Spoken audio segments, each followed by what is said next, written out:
So I'm calling this meeting to order at 7:31 p.m. All please rise if you can for the Pledge of Allegiance. I pledge allegiance to the flag of the United States of America and to the republic for which it stands, one nation, under God, indivisible, with liberty and justice for all. Please remain standing for a moment of silence or silent prayer as your conscience finds appropriate.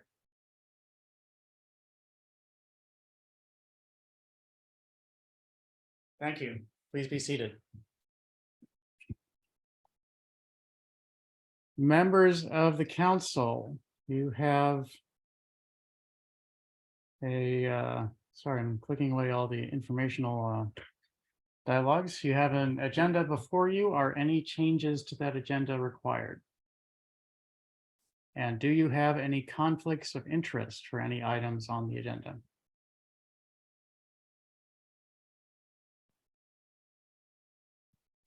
I have none. Me either. Okay, I have one item to add, which is under new business. I would like to add under there a topic, letter of support for University of Maryland electric bus grant application.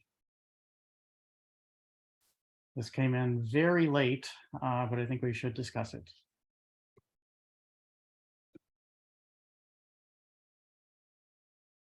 Are there any other changes? Are there any objections to that change from members of council? No, Mr. Mayor. No objection. Hearing none, may I please have a motion to adopt the agenda as amended? So moved. Second. Motion by Councilmember Foe, seconded by Councilmember Smith to adopt the agenda as amended. Is there discussion of this motion? Are there any public comments on this motion? Hearing none, I will do a roll call vote. Councilmember Smith. Aye. Councilmember Foe, Aye. Councilmember Lingua, Aye. Councilmember Siddiq, Aye. Councilmember Mejia. Is Councilmember Mejia present? Don't see her. Councilmember Mayers. Aye. Thank you. I abstain. The motion passes 5-0. Let's move on for presentations, and I guess that's me. So I'll do proclamation in recognition of Arbor Day. Proclamation in honor of 2023 Arbor Day. Whereas in 1872, J. Sterling Morton proposed to the Nebraska Board of Agriculture that a special day be set aside for the planting of trees. And whereas this holiday, called Arbor Day, was first observed with the planting of more than 1 million trees in Nebraska. And whereas Arbor Day is now observed throughout the nation and the world. And whereas trees can reduce the erosion of our precious topsoil by wind and water, cut heating and cooling costs, moderate the temperature, clean the air, produce life-giving oxygen, and provide habitat for wildlife. And whereas trees in our town increase property values, enhance the economic vitality of business areas, and beautify our community. And whereas the mayor and council commit to operations, programs, initiatives, legislation, and resources that support the town's tree canopy, therefore be it resolved that the town of Riverdale Park mayor and council do hereby proclaim April 28th, 2023 as Arbor Day in the town of Riverdale Park and call upon everyone in our community to observe this day with appropriate programs, activities, and ceremonies. Y ahora en español. 2023, Día del Árbol, considerando que en 1872, señor J. Sterling Morton propuso a la Junta de Agricultura de Nebraska que se reservara un día especial para la plantación de árboles, y considerando que esta festividad llamada Día de Árbol se observó por primera vez con la plantación de más de 1 millón de árboles en Nebraska, y considerando que el Día de Árbol ahora se observa en todo el país y el mundo, y considerando que los árboles pueden reducir la erosión de nuestra preciosa tierra vegetal por el viento y el agua, reducir los costos de calefacción y refrigeración, moderar la temperatura, limpiar el aire, producir oxígeno que la vida y proporcionar un hábitat para la vida silvestre. Y por cuanto los árboles en nuestra ciudad aumentan el valor de las propiedades, mejoran la vitalidad económica de las áreas comerciales y embellecen nuestra comunidad, y considerando que el alcalde y el consejo se comprometen con las operaciones, los programas, las iniciativas, la legislación y los recursos que apoyan la compra de los árboles del pueblo, por lo tanto, se resuelve que el alcalde y el consejo de la ciudad de Riverdale Park proclaman por el presente el 28 de abril de 2023 como el Día de Árbol en la ciudad de Riverdale Park, y exhortan a todos en nuestra comunidad a observar este día con programas, actividades y ceremonias apropiadas. That was wonderful. Love Arbor Day. Hope we can plant a bunch of trees that day. Next proclamation is a proclamation in honor of Earth Month 2023. Whereas care for the earth is central to our survival, and whereas Earth Day has evolved from the 1970 teach-in on college campuses to 52 years of action involving 190 counties and more than 1 billion people, and whereas despite ongoing efforts by many, the earth remains in dire need of attention and action on the local, state, and international levels. And whereas there is a need to expand the local tree canopy to improve water quality, to reduce waste and litter, and to educate each other on improving the environment. And whereas the town of Riverdale Park has established a vision and commitment to sustainability and has created a sustainability committee, which is comprised of active and dedicated volunteers focused on improving the local environment. And whereas the town of Riverdale Park has developed the Go Green initiative and associated grant programs, installed energy efficient features and fixtures on town buildings, and incorporates sustainable practices into its daily operations. And whereas highlighting April as Earth Month provides a necessary focus while advocating for Earth Day everyday action. Now therefore be it resolved that the mayor and council of the town of Riverdale Park do hereby proclaim April as Earth Month and encourage all residents, businesses, visitors, and employees to join with the Riverdale Park Sustainability Committee in taking action every day to improve our planet and make our lives and the lives of future generations healthy and sustainable. Y ahora en español. En un momento. Considerando que el cuidado de la tierra es fundamental para nuestra supervivencia, y considerando que el Día de la Tierra ha evolucionado desde la enseñanza de 1970 en los campus universitarios hace 52 años de acción que involucran a 190 países y más de 1,000 millones de personas. Y considerando que a pesar de los esfuerzos en curso de muchos, la tierra sigue necesitando urgentemente atención y acción a nivel local, estatal, nacional e internacional. Y considerando que es necesario expandir el dosel de los árboles locales, mejorar la calidad de agua, reducir los derechos y la basura, y educar a los demás sobre cómo mejorar el medio ambiente. Y considerando que la ciudad de Riverdale Park ha establecido una visión y un compromiso con la sostenibilidad y ha creado un comité de sostenibilidad que está compuesto por voluntarios activos y dedicados, enfocados en mejorar el medio ambiente local. Y considerando que la ciudad de Riverdale Park ha desarrollado la iniciativa Go Green y los programas de subvenciones asociadas, ha instalado características y accesorios de eficiencia energética en los edificios de la ciudad e incorporar prácticas sostenibles en sus operaciones diarias. Y considerando que destacar abril como el mes de la tierra proporciona el enfoque necesario al tiempo que aboga por la acción de la tierra del día de la tierra todos los días. Ahora, por lo tanto, se resuelve que el alcalde y el consejo de la ciudad de Riverview Park proclaman por la presente abril como el mes de la tierra y alientan a todos los residentes, negocios, visitantes y empleados a unirse al Comité de Sostenibilidad de Riverview Park para tomar acción todos los días de mejorar nuestro planeta y hacer que nuestras vidas y las de las generaciones futuras sean saludables y sostenibles. Muchas gracias. Wonderful presentations and proclamations. Very appreciative that we are able to support these. Next presentation is a presentation of the fiscal year 2024 proposed operating and capital improvement budget.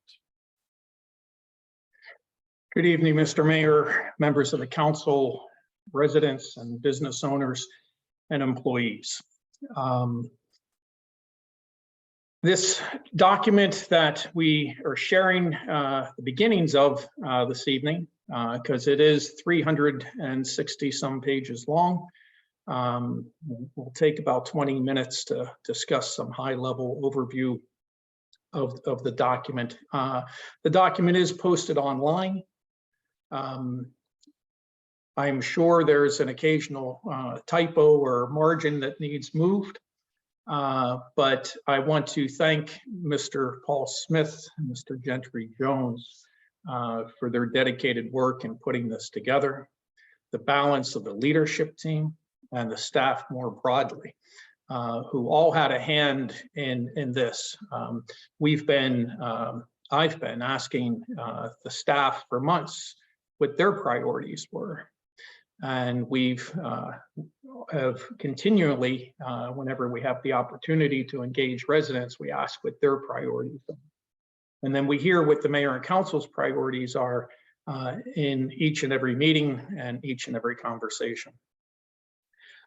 This particular cover page was picked deliberately. There's a lot going on in the world.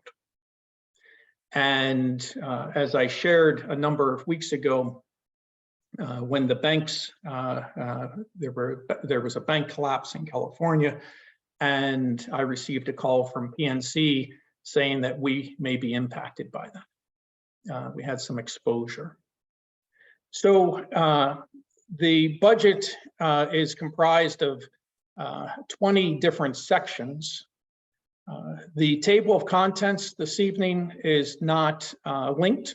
It's here, but the links will be added in the coming days, and print copies of the budget will be made available to those council members desiring one, likely on Friday.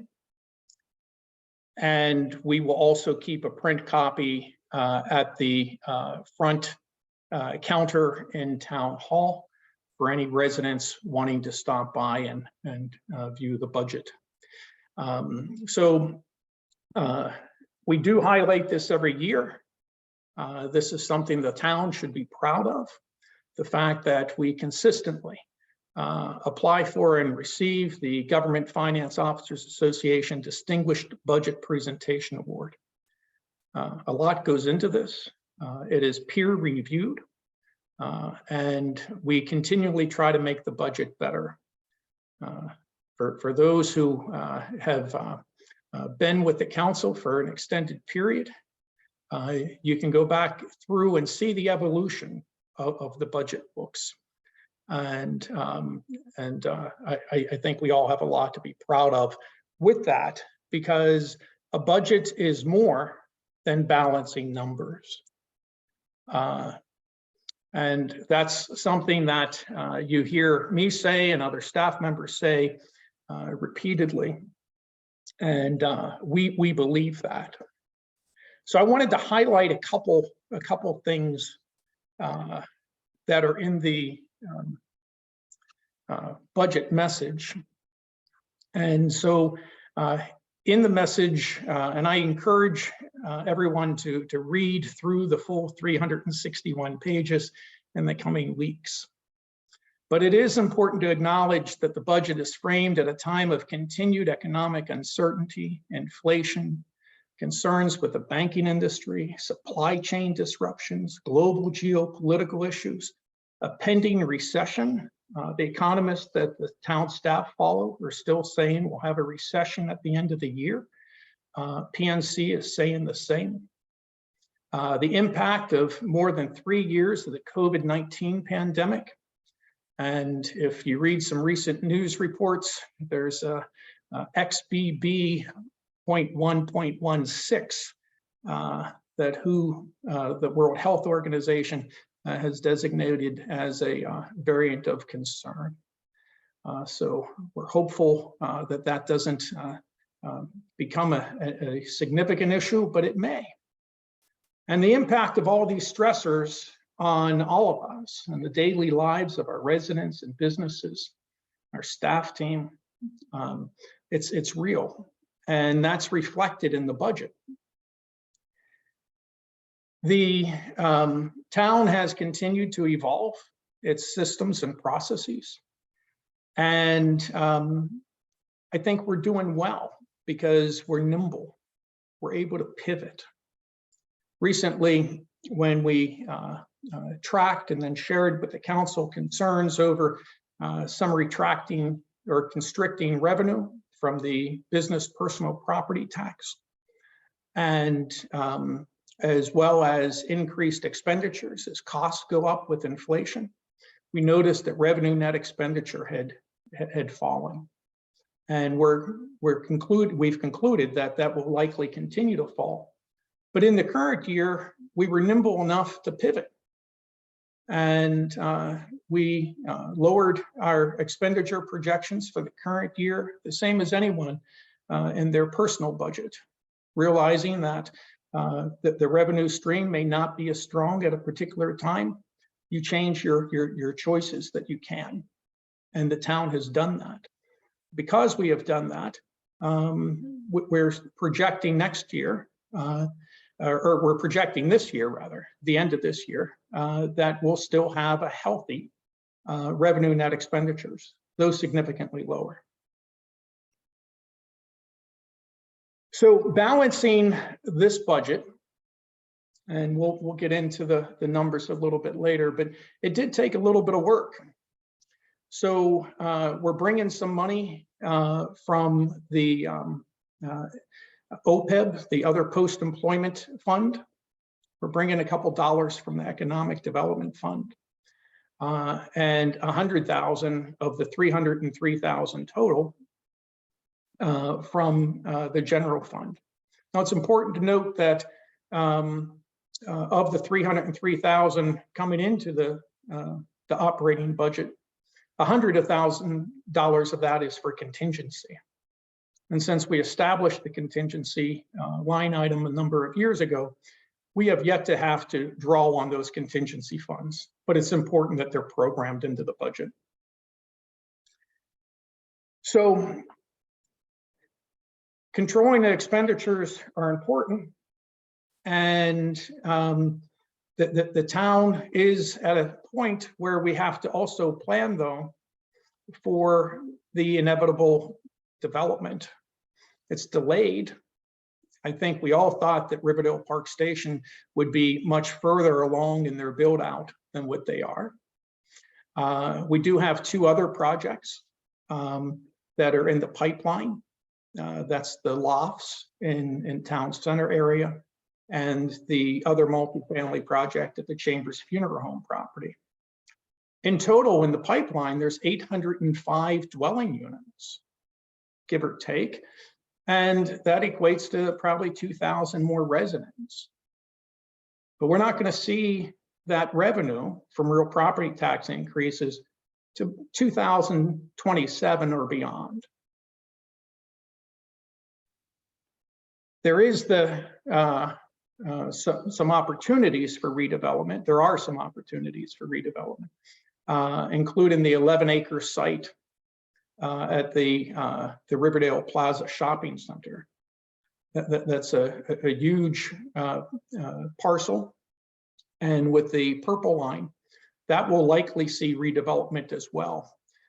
Probably looking more at the 10-year mark to have significant development built out there.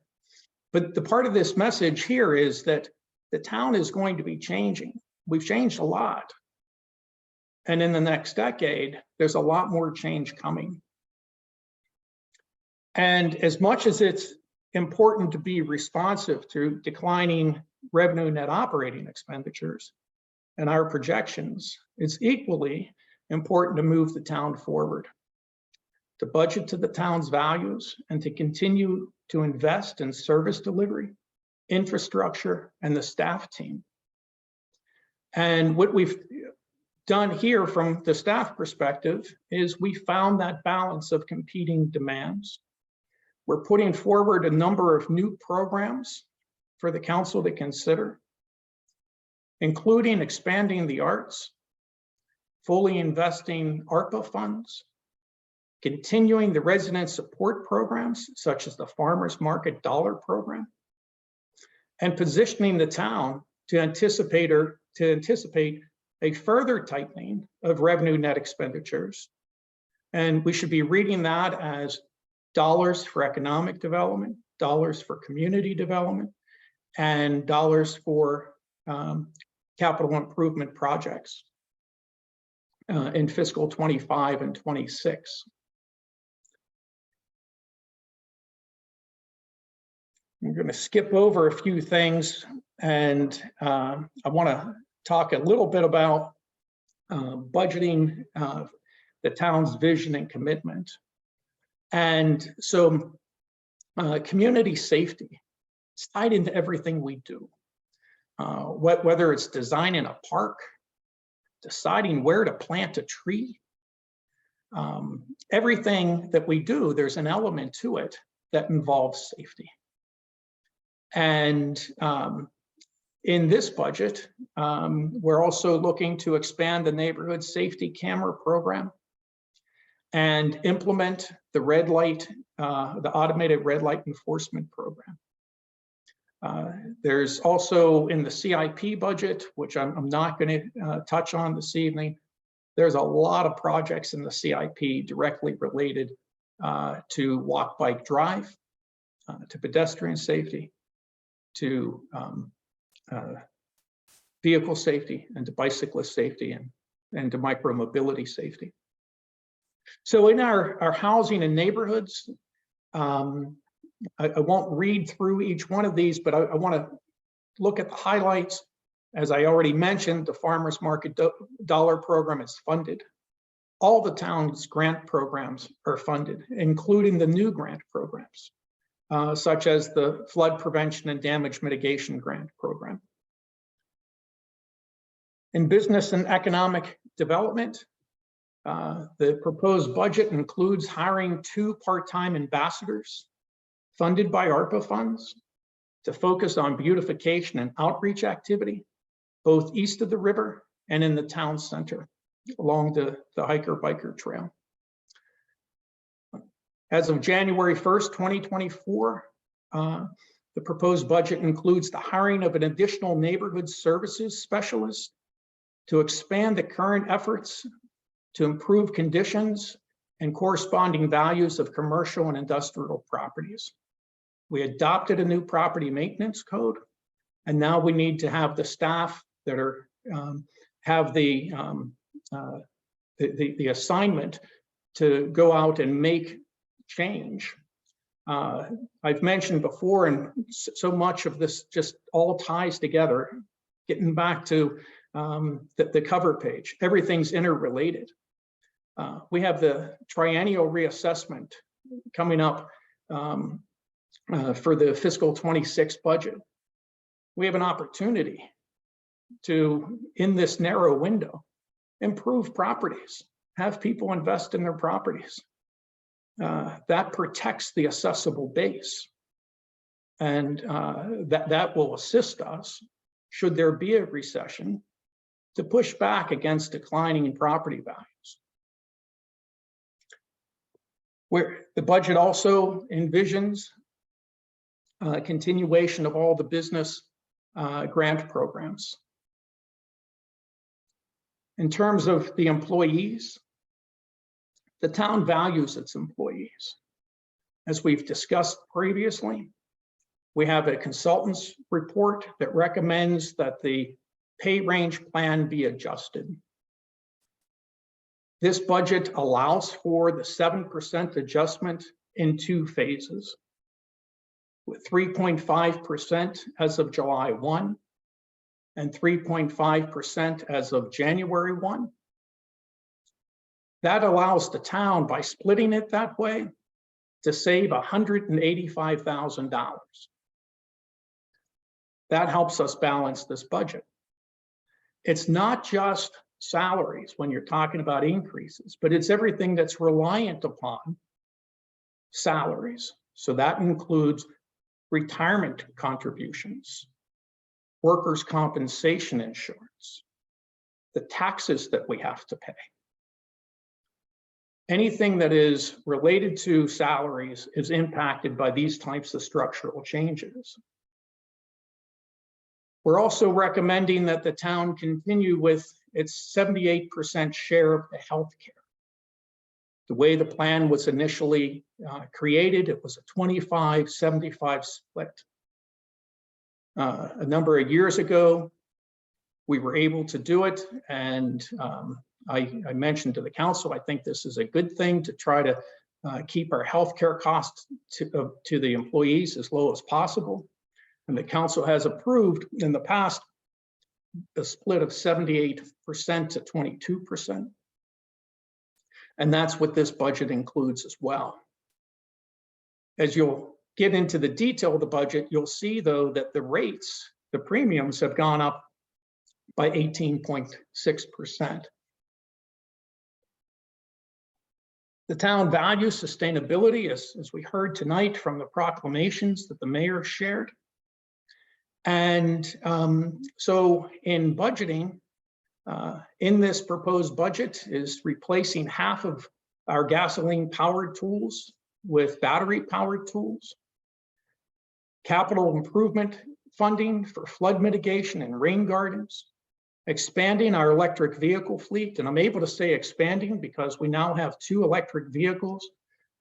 We hope to purchase a 3rd in the fiscal 24 budget. We had 2 EV charging stations installed for these vehicles on our public works building. And more broadly, we need to look at the financial sustainability of the town. And towards that end, we have adjusted the ARPA manager's position to focus on grant writing as well. When we created that position, the thought was we would roll out a lot of new programs. We've had to rely on those funds to help fund a lot of our projects, as well as purchase vehicles. So that freed up some time. We're filling that time by going after Safe Walk to School funds, strategic demolition funds, putting together grant applications, whether it's for trees or stormwater management projects, but to really focus on bringing in the money as a solution to the revenue net expenditure decline that we've been talking about. The infrastructure, as you'll see in the proposed capital improvement spending plan, there's $7 million of investment. Some of it's through state money, some of it's through the existing Community Development Administration loans that the town has, some of it's through bond bills, some of it's through ARPA, and some of it's through the town's own funds. The town, or the proposed budget also includes expanding the arts. The public art program, as you'll read, the cost for that has increased dramatically from $10,000 to $20,000. We're proposing to spend more so we can expand public art east of the river. and to have locations where additional public art can be installed.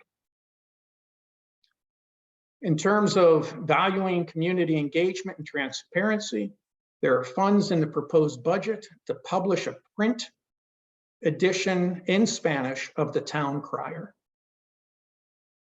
Additionally, the event budget is at pre-pandemic levels, and there's also funding for a new website in the CIP.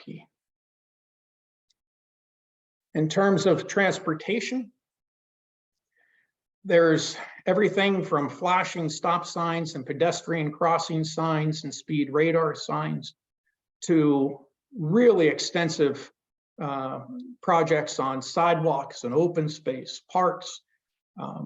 I look forward to briefing the mayor and council from everything from Mount Rose, the park, in honor of Adam and Emily Plummer near their original home site, and the hopeful new sidewalk that will lead residents up to town center. The town also values and most values ethical governance. And part of that is having this conversation tonight, a public conversation about the public use of public funds.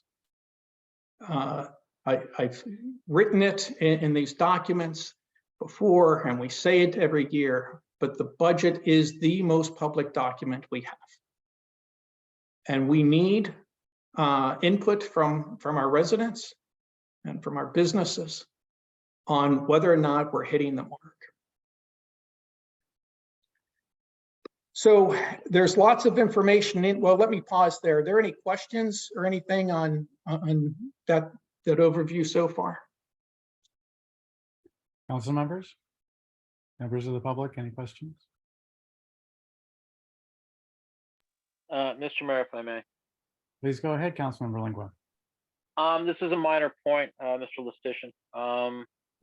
And it's something we can come back to later. Really don't need a full answer now, but I just wanted to put it out there.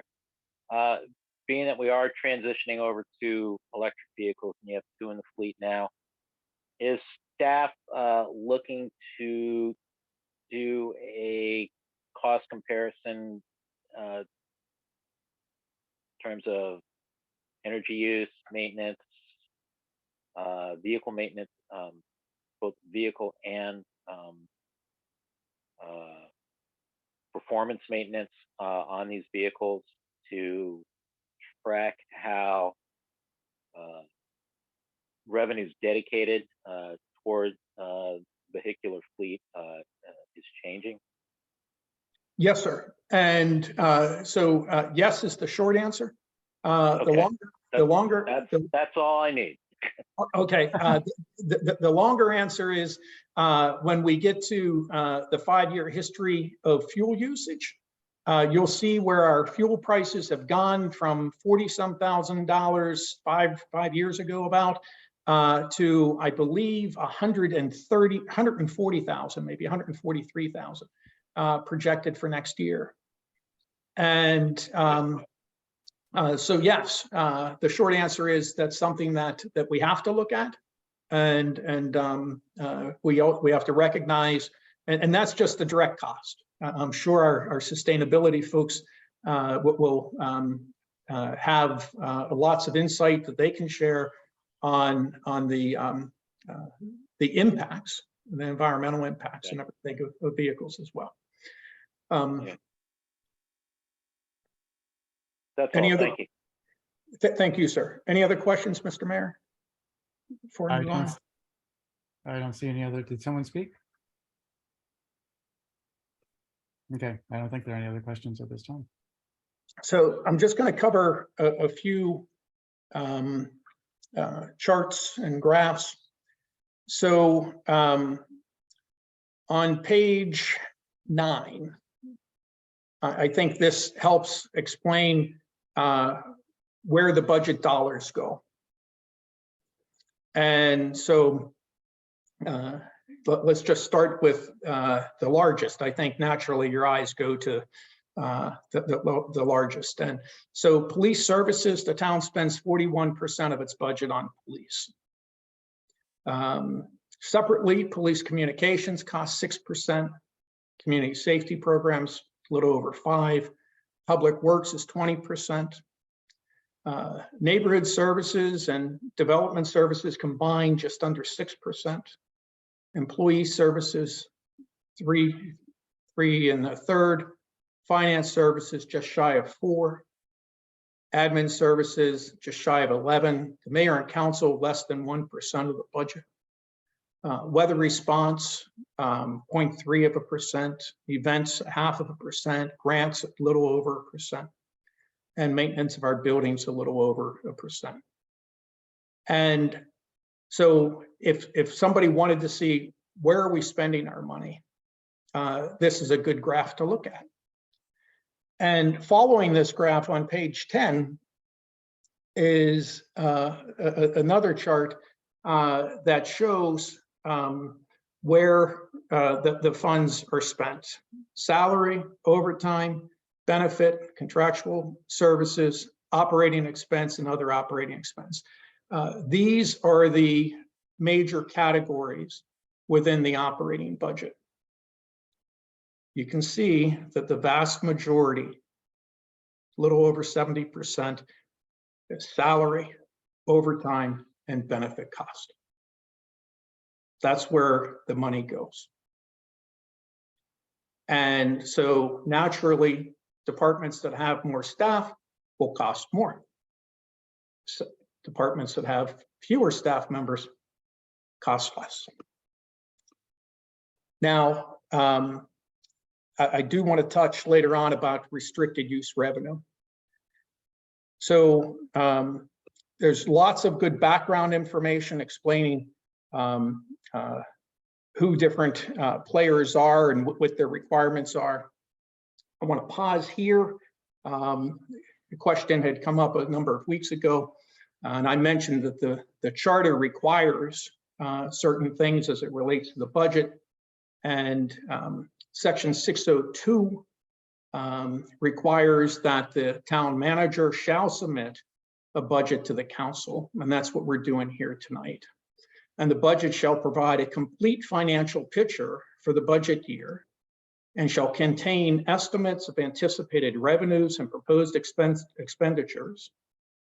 The total anticipated revenues shall equal or exceed the total proposed expenditures. And that's what we've done in putting this document together for the council's consideration. Again, there's good information here, much of which we reviewed in the State of the Town presentation a few weeks ago. There's information, again, on the budget assumptions that we covered with the mayor and council a number of months ago. So a lot of this stuff should look familiar as council members move through the budget, as residents move through the budget. These are all topics that we've talked about at public meetings over the course of the last several months. As Councilmember Lingua asked about, and we managed to highlight, we do have a loan that will be retiring in 2026. So that's a positive thing. Detailed information on all of our various funds in here. Detailed information on the assessable base.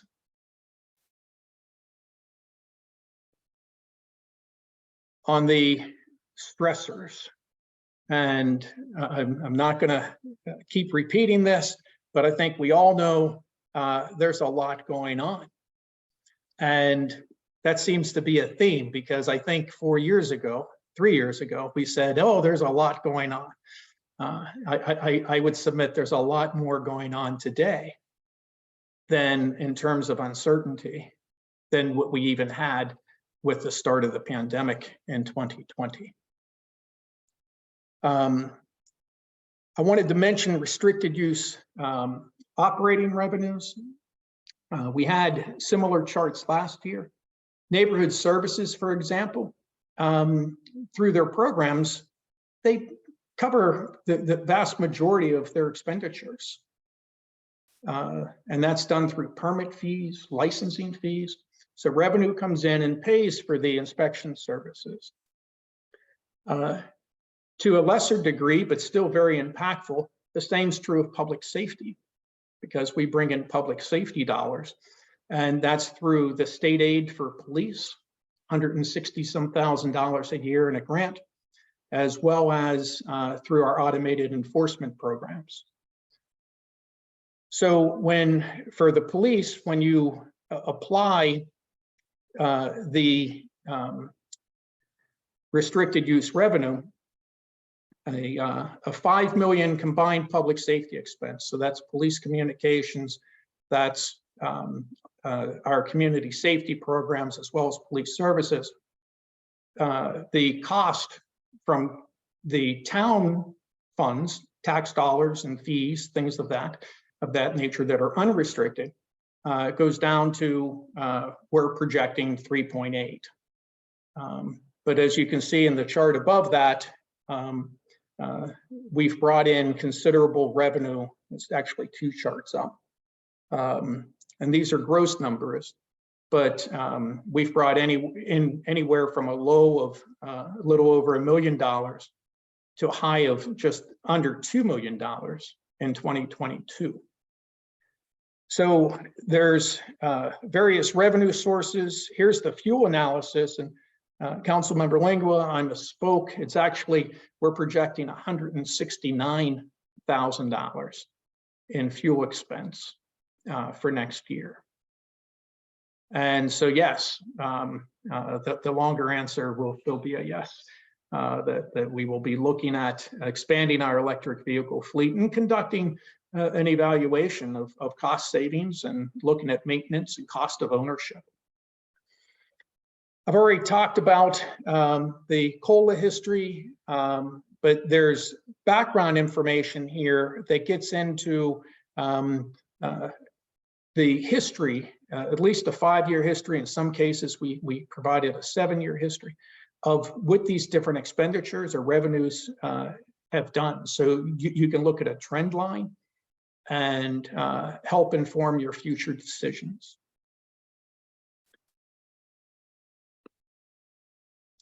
And we'll end this section with kind of where we've been talking, revenue net operating expenditures.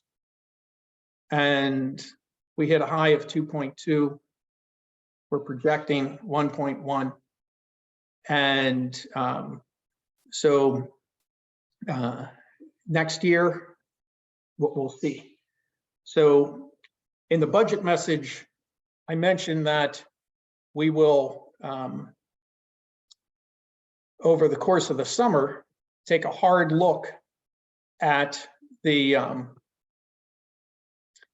various things that are impacting our revenue net expenditures. And that includes, let me get here to a summary page.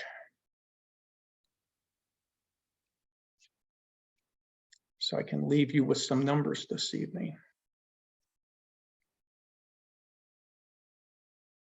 All right, but the things that we talked about during State of the Town, looking at the defined benefit plan and whether or not it's sustainable as a standalone plan, looking at our generally our expenditures and our revenues and making decisions on the types of services that the town wants to provide in the future, as well as finding alternative ways to pay for robust, visible, and impactful capital improvement program and projects. I wanted to pause here briefly and just highlight something. It's written in the message. But you know, every year we put in these 5-year projections. If you look at the current year approved budget, the current year approved budget had the number for what we thought this year's or fiscal 2024 budget would be. So a year ago this time, we said, here's where we think we'll be in a year. And the number we supplied you last year was 9.406 and some change. The number that we're saying that we'll have for fiscal 24 is 9.476, $69,000 difference over the course of $9 million in our projections, less than 1%. And so while there's some variation in percent increases and decreases and from among the major categories, it's safe to say, I think, that that we have a deliberate process, and we've been coming pretty close year to year in forecasting where we will be in the following year. So I do hope that you all take time to, and the community takes time to examine the 5-year projections. The last thing that I want to share is here on page 53.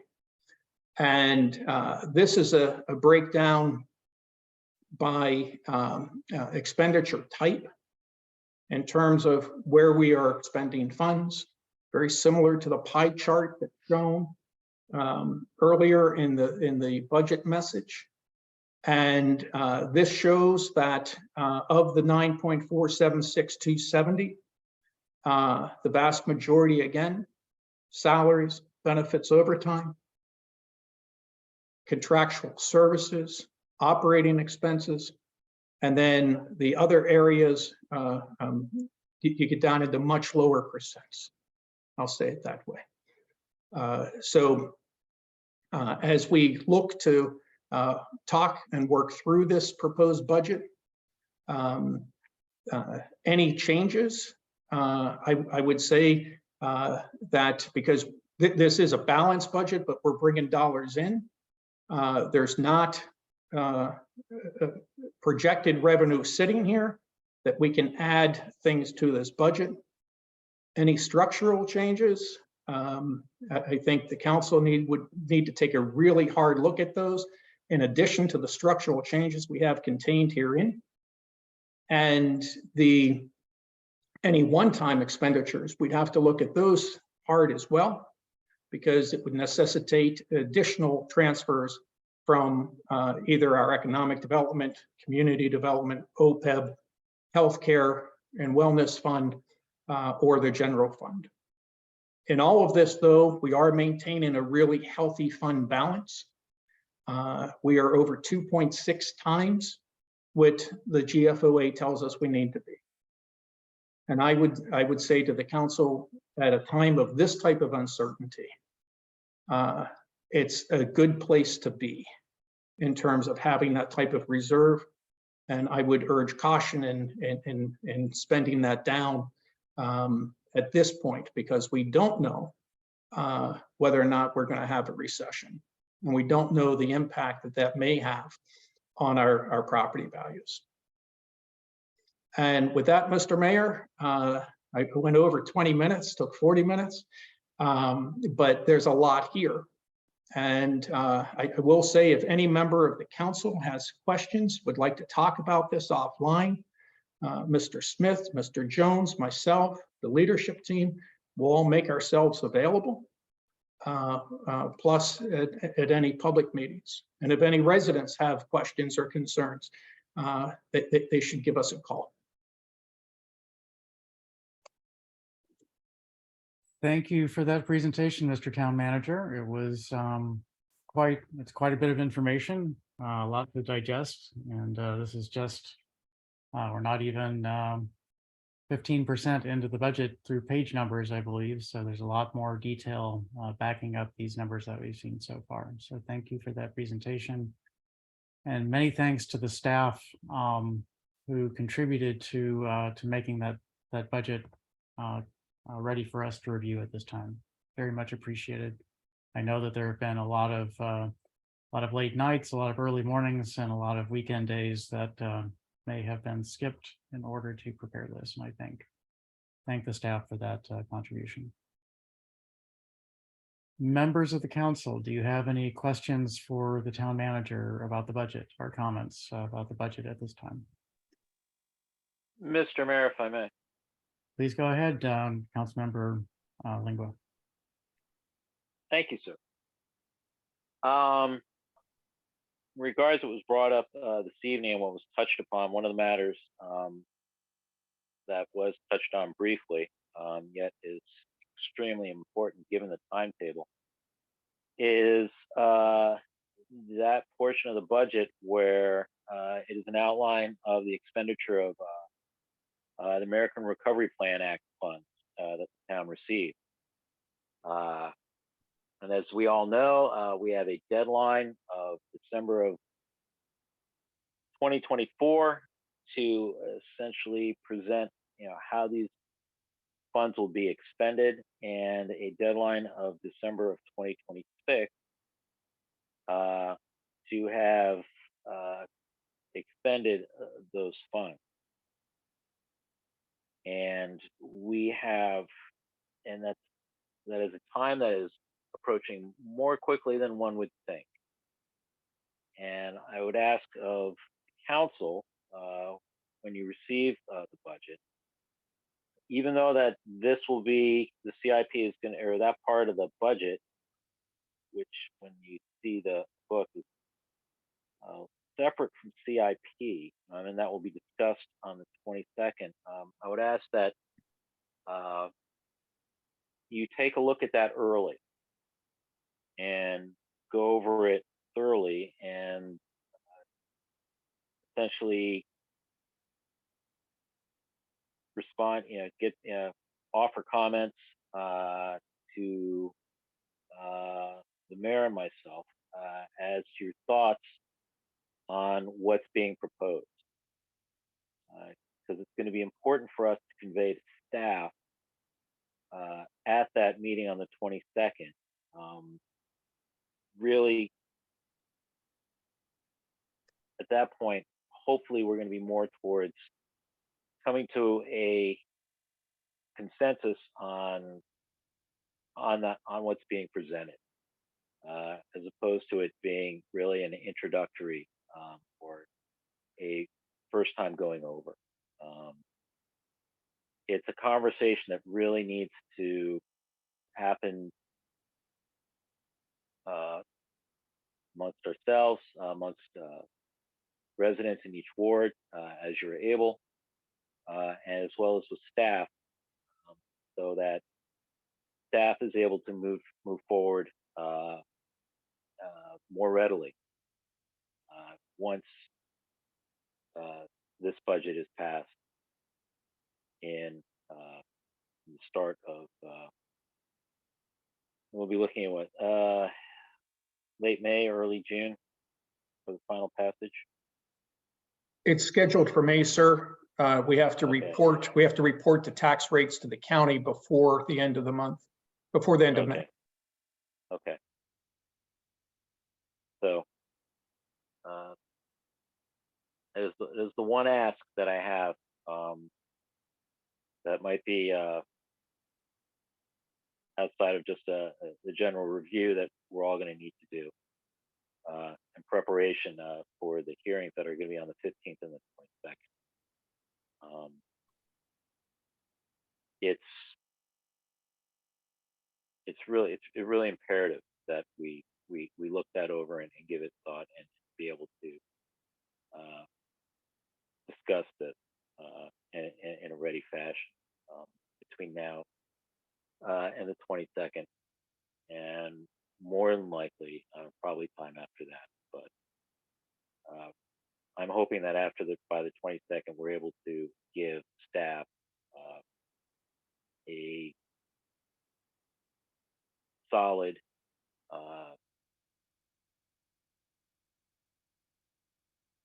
presentation, well, not so much presentation, but solid input on our thoughts on what's being proposed and how we would like to move forward.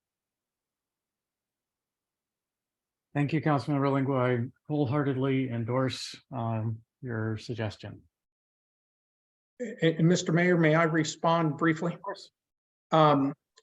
And Councilmember Lingua, I thank you for bringing that up.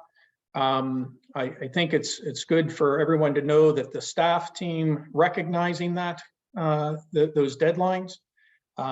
We have programmed in the proposed budget all of the ARPA funds. So we have put things out there consistent with the conversations that we've had in all the meetings, proposing specific projects for the council to consider. There's both a plus and minus to that sort of approach. The plus is you have some options in front of you. The minus is if you want to do something else, then something that's proposed won't be able to move forward. But we have given you plenty of things to choose from. Thank you, Mr. Town Manager. So council members have their hands up. Councilmember Smith, you were first. Please comment.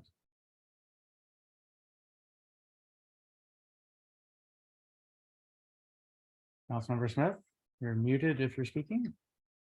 Yep, sorry. Just as you called on me, my wife came in here to talk to me. So no, I just wanted to echo the town manager's comments on the amount of staff labor that went into this. We know it's a lot.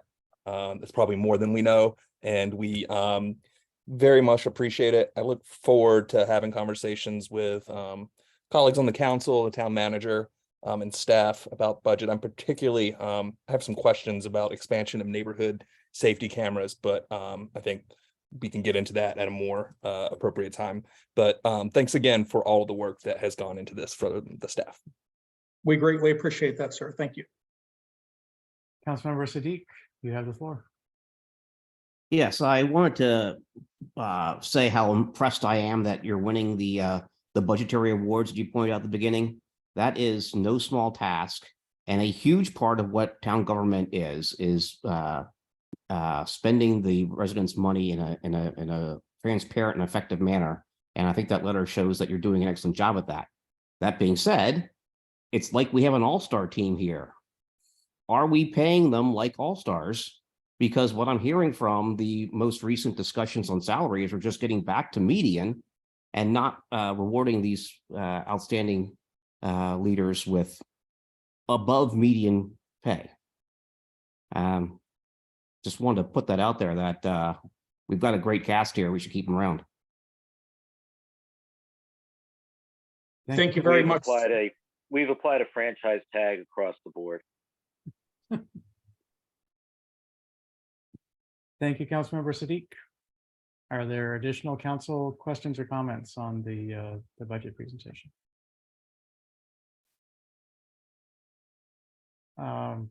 Mr. Inyang was about to ask for residents, so please dive on in. Thank you. I think echo the sentiments others have mentioned. Very impressive to have the budget down to less than 1% in terms of how you anticipate it. That's an impressive feat. I guess seeing the budget, sort of my objective question that I have is, you've mentioned how FY26 is going to be a potential watershed moment depending on how the taxable revenue base may drop. And then you've also mentioned how the largest percentage of the budget is police services, which are mostly tied to like salaries and benefits. And so headcount is sort of like the number one driver of that. Is there a concern that we were sort of heading towards a cliff, that if the taxable base falls, that the town is pretty much locked into very little options in terms of wiggle room, since most of it is tied to people who, as been pointed earlier, may be underpaid relative to the market? I know there's plans to sort of like get that back in line to at least medium. So I guess not to answer now, but just one of the questions that I'll definitely revisit and sort of continue to ask is just how are we right sizing our investment as a town in terms of police services, which are almost 50% of the budget, relative to other things as well, especially since it seems like it may not be as flexible, since a lot of it is tied to actual, headcount and people. Mr. Mayor, if I may. Please. I think I have to respond tonight, sir, even though you said we could talk about it in the future. I don't want the council members or residents misreading our early caution. Our caution is real, but I would not characterize it as a cliff. I would characterize it as, yes, we may see a contraction.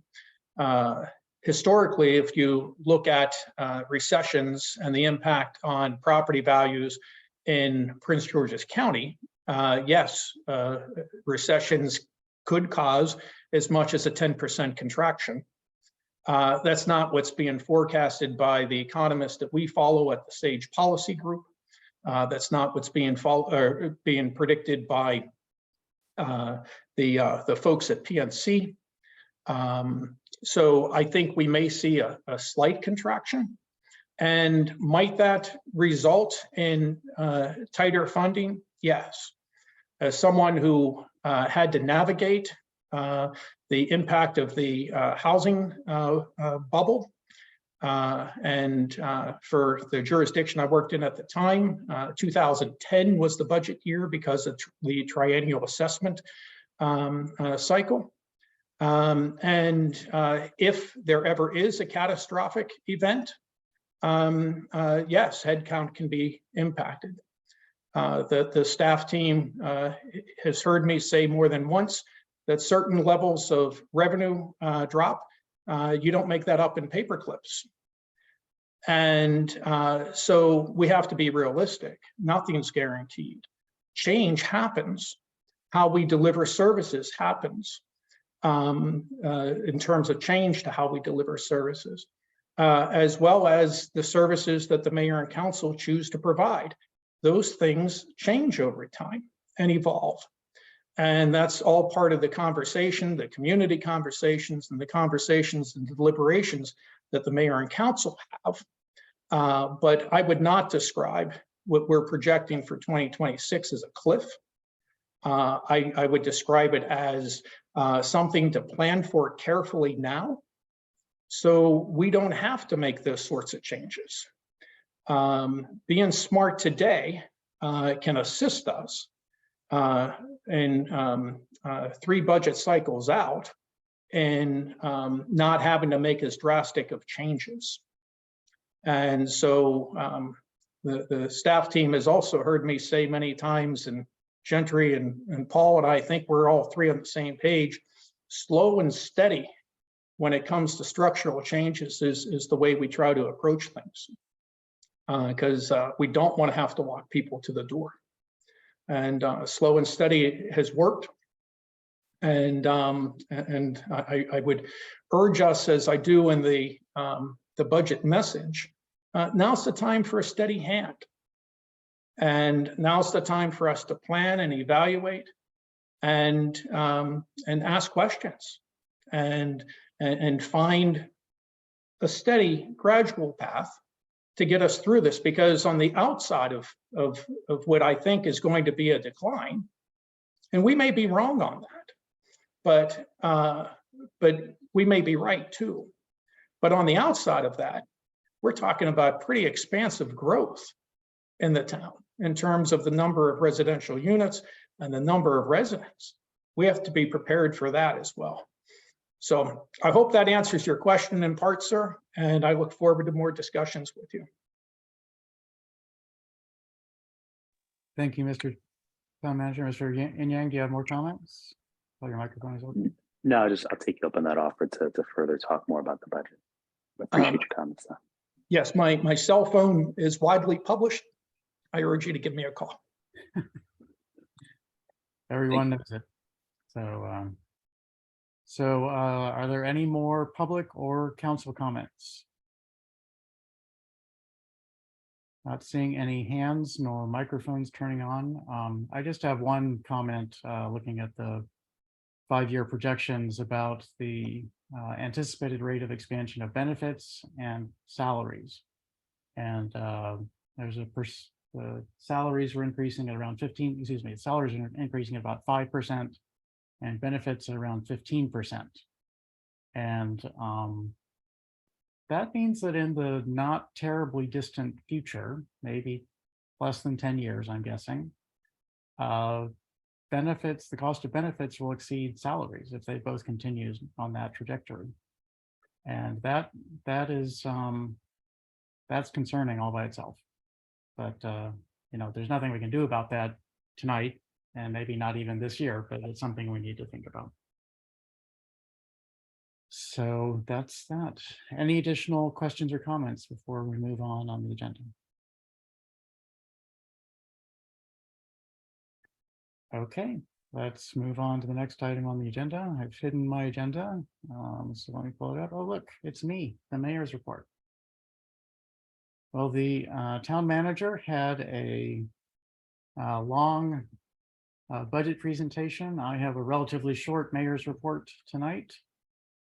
First of all, I just have to start out by mentioning that it is deliciously spring out there. It's sometimes a little bit cool, sometimes a little bit warm, but the weather is fantastic.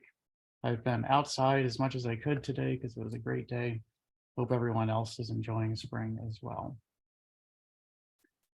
I usually like to talk about COVID. A couple of weeks ago, maybe it was last week even, I said that things were looking a little bit promising. As the town manager mentioned in the budget presentation, we now have a new variant of COVID, the XBB.1.16, I think it is. And its nickname is Arcturus. This is following nicknames that are named after Greek mythology. In India, they've seen where this apparently started out. They've seen a 437% rise in cases in 28 days. That's five-fold increase in the number of daily diagnoses in a month. And over that same time period, they've seen more than a doubling of COVID-19 deaths. So this is no longer the encouraging news of a few weeks ago. And that variant is spreading in Australia right now. So it's gone international, and we're likely to see it here fairly soon. Some statistics from last week in Canada.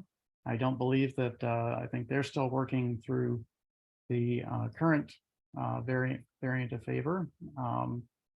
And the numbers that they had is that 4% of their population is currently infected.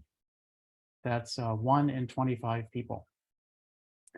And I don't know if you guys remember, but many years ago at the beginning of the pandemic, then there was a danger level, and that danger level got wired into some of our policies. And that number was 10 cases per day per 100,000 population. And in Canada now, and I have to make a few guesses here, then about exactly how their cases are coming in, that is now 400 per 100,000. So it's 40 times the danger level of a few years ago. So the COVID situation is not good. It hasn't hit us here yet, but everyone, please be careful. I had a neighbor stop by and say that that he was not finding N95s comfortable. So I dug a few spares I had out of my stockpile, different shapes, different holding methods, and he was going to try them and see if maybe he could find one that worked better for him. And so I suggest that to everyone. Please be careful. Please stay safe. The next few months don't look very good right now. Moving along to some slightly better, actually much better news. Senate Bill 0011 that was threatening our townwide 20-mile-per-hour speed limit did not make it out of committee. It went from the Senate, where it was passed to the House, and it went to House Committee. And the House Committee had no one who was willing to support it at the end of testimony. And so it was reported unfavorable and will no longer be considered in this legislative session.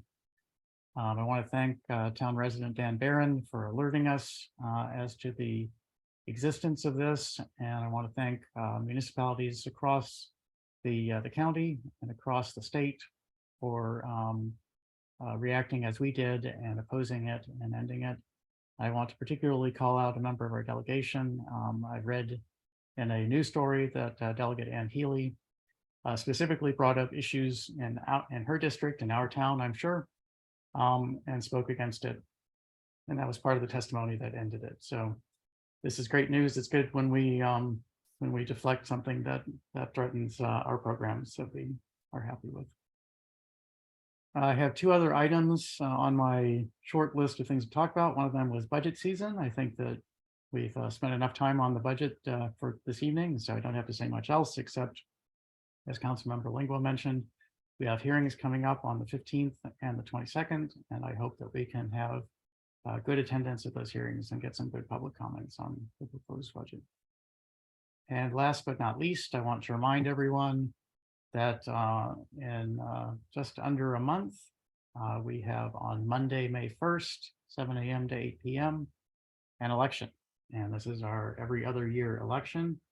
And we have a filing deadline for those who want to run for office of this Thursday, April 6th at 5 p.m.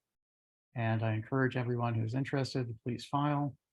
And I am excited that we have an election coming up. So that's good news. And that concludes my report for this evening. Unless there are any questions, and I don't see any microphones live or hands going up, we can move on the agenda to the town manager's report. Mr. Town Manager. I will be extremely brief since I wasn't earlier, sir. I actually just want to take a moment to thank you, Mr. Mayor, for leading the charge against Senate Bill 11. That has a direct impact on the safety and well-being of every town resident and every employee. So thank you. Everyone's already mentioned the two public hearings coming up. The last thing I will mention is I believe Mr. Smith and Mr. Jones have worked about 100 hours in the last 7 days.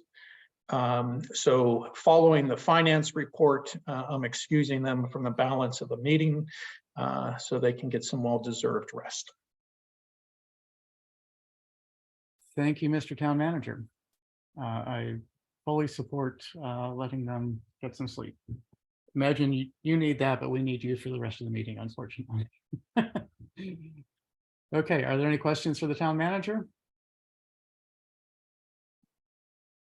Okay, let's move on to the monthly finance report. Mr. Jones. Thank you.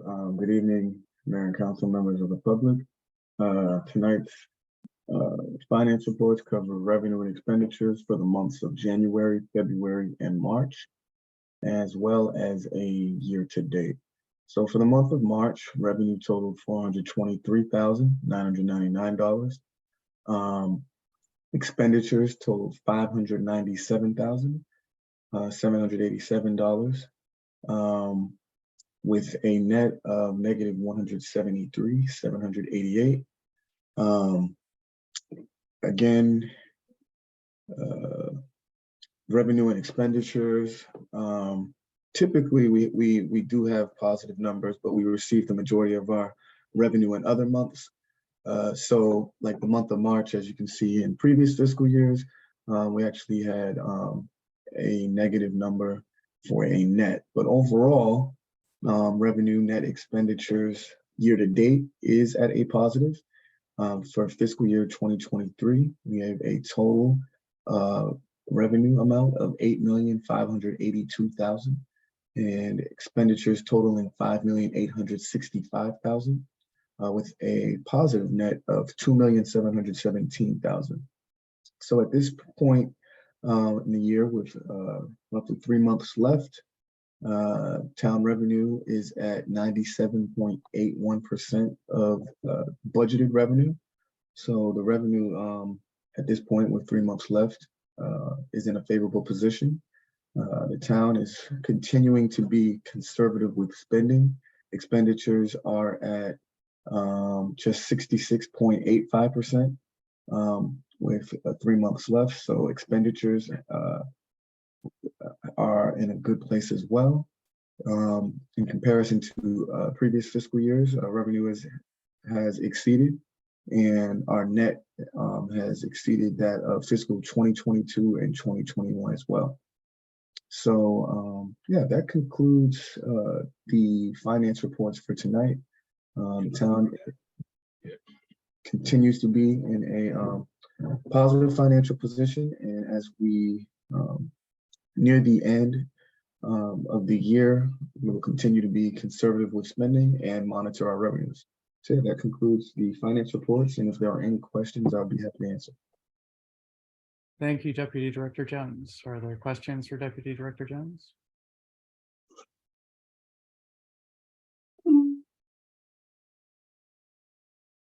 Mr. Mayor, if I may. Please go ahead, Councilmember Lingua. Mr.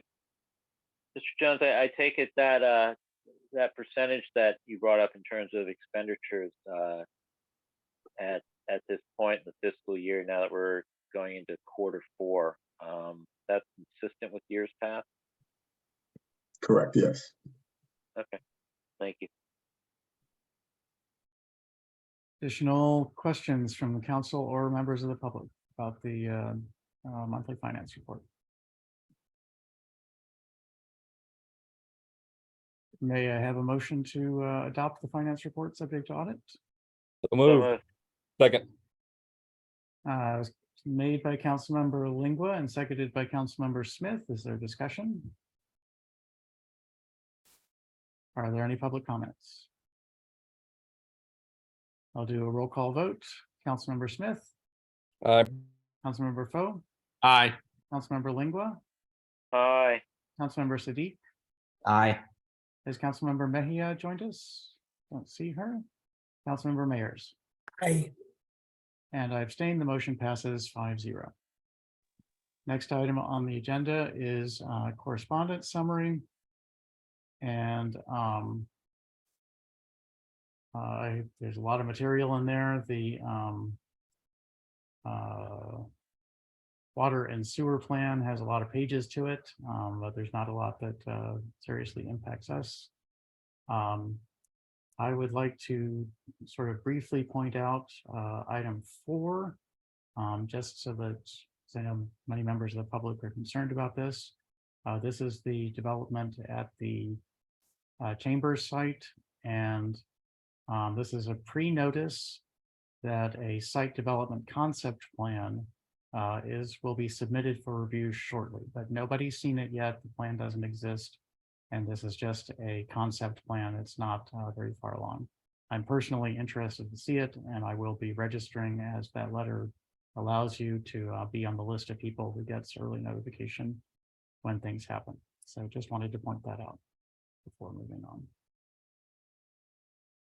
Next item on the agenda is the fire department report, and it looks like Steve Lampier is with us this evening.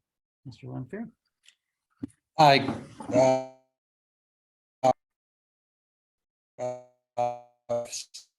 So from the Mr. Lampier, where your audio is chopping. strong signal. Okay, it's okay now? Yes, we can hear you. Okay, all right, sorry about that. That's okay. So good evening, Steve Lampier in the Fire Department. We'll be, I know we've been absent from the meetings for a while, and we'll be participating again. So still working through some recruitment and retention issues. So now that a lot of the mayor talked about some continuing issues with COVID, but in turn,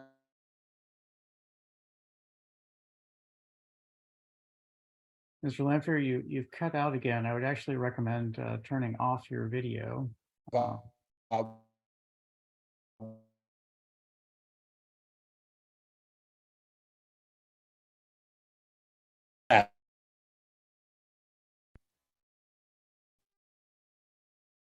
You are still quite choppy.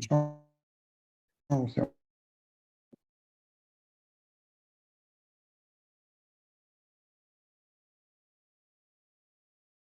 Lanfear, I might suggest that you call in on the phone and talk us through that way. There's a phone connection information in the agenda. Okay.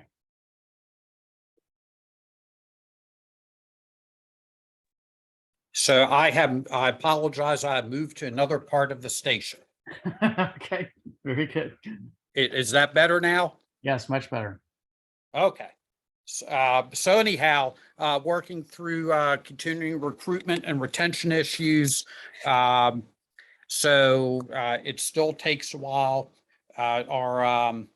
So sometimes we do have applicants that lose interest because of the amount of time the county process takes.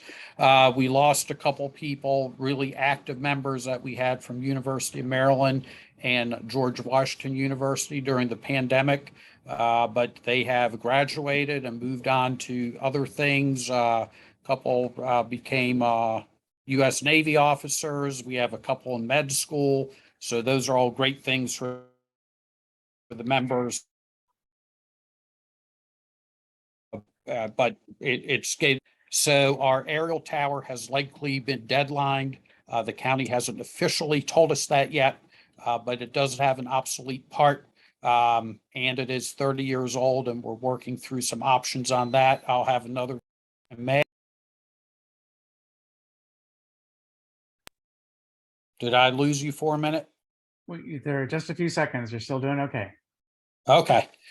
So, and our 100th anniversary of the department is in 2023. So that's a big deal for us. We're going to have a function in May for our past life members and present members, and we're going to do something for the public later in the year. So we'll be doing a couple things during 2023. And then finally, as part of that, we were able to, and I wanted to display the video of it, but since we have a poor signal, we did reacquire our original fire truck. It's a hand-drawn hose cart, chemical cart from 1912. I did include the picture in my report. So we're looking at options for restoring it and then storage, place to store it also, because probably the firehouse is not a great place to keep that long term, but we were very happy to get that back. So thank you. Any questions? Thank you, Mr. Lanfear. Members of the council, any questions for Mr. Lanfear? Oh,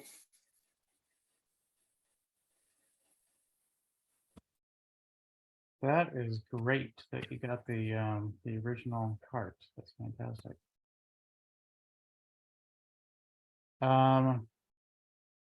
Okay, any members of the public have questions for Mr. Lanfear?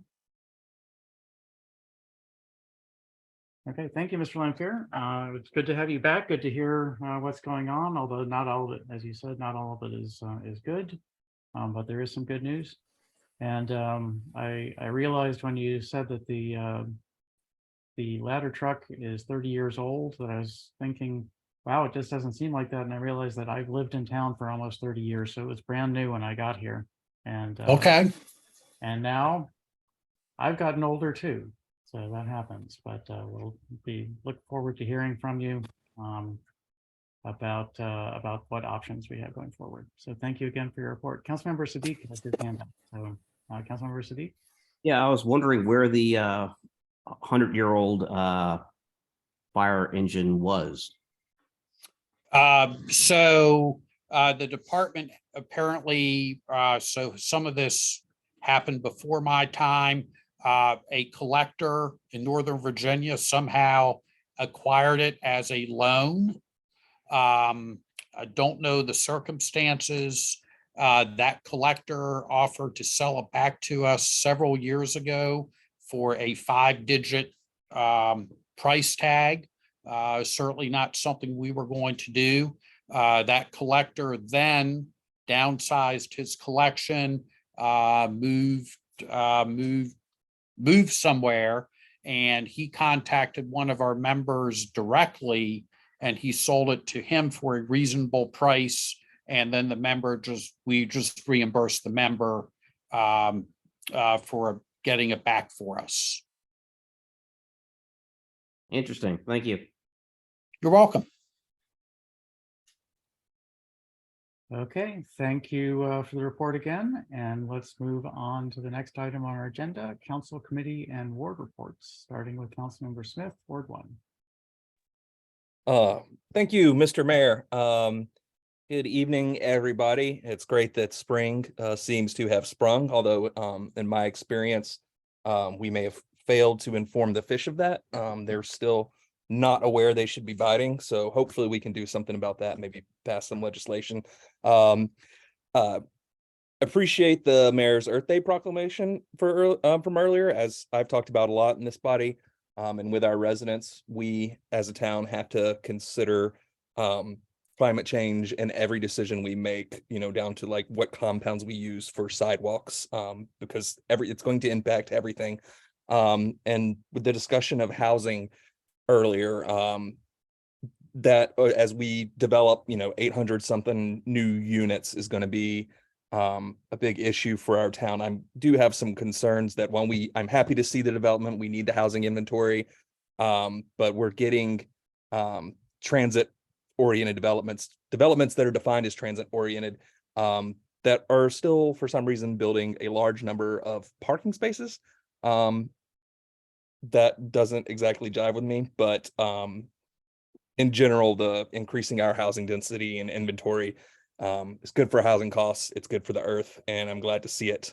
Our good friends at Manifest Bread, if anybody's looking for things for your family coming over for Easter, they have an advanced order menu that includes a lot of their normal stuff and some specialty stuff. So don't think you're going to come to Manifest Bread and get enough for your big family on Saturday evening or Sunday morning. You'll need to order in advance. And on that, Manifest Bread produces a lot of bran. For those who don't know, they mill their own flour there. They get the whole grain and mill it, and the bran is the byproduct of that.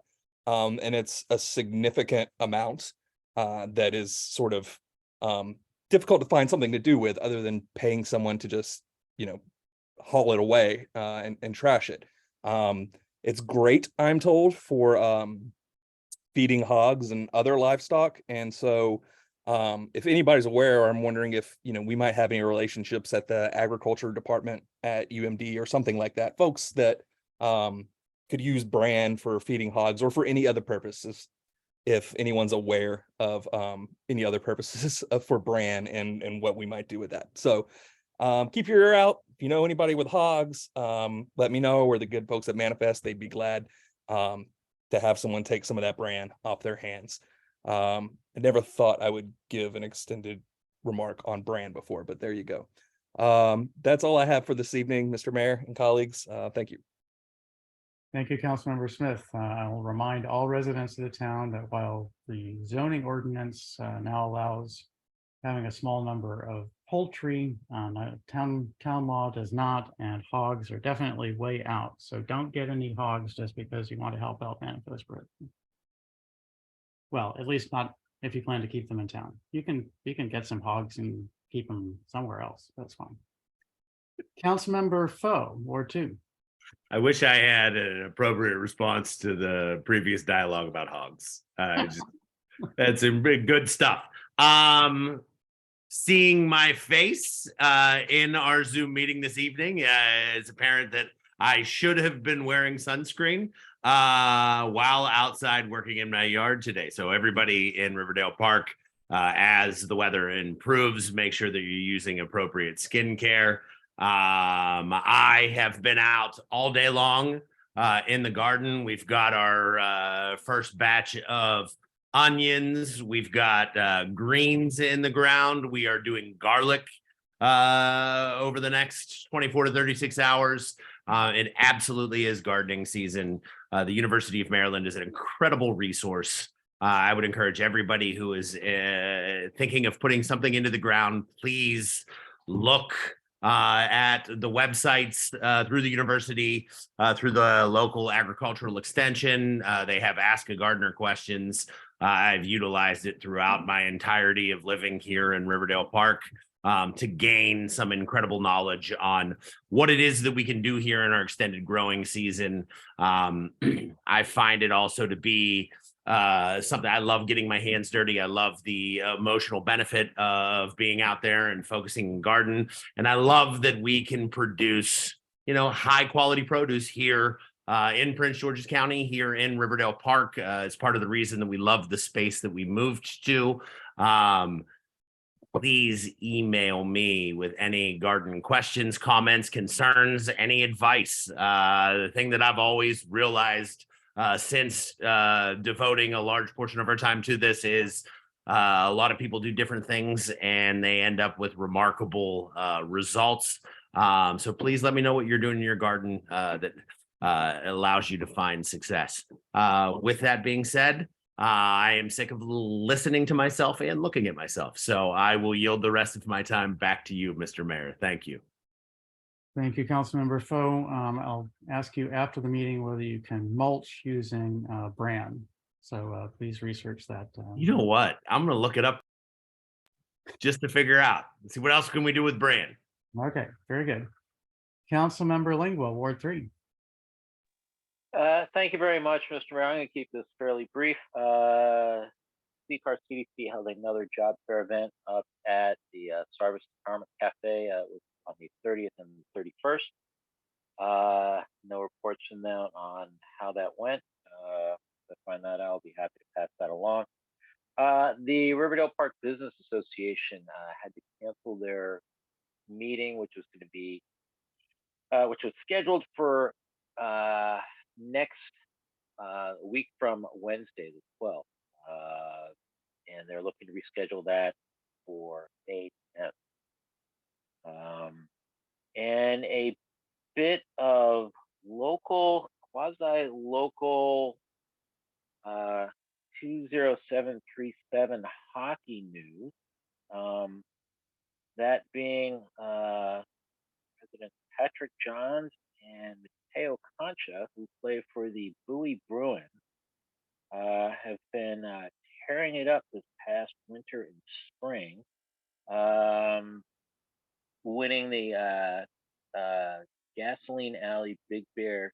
They're the Gasoline Alley Big Bear champion, as well as they took on the Bowie Bruins, which is a 16 and under team, the Lower Patrick Division, Chesapeake Bay Hockey League.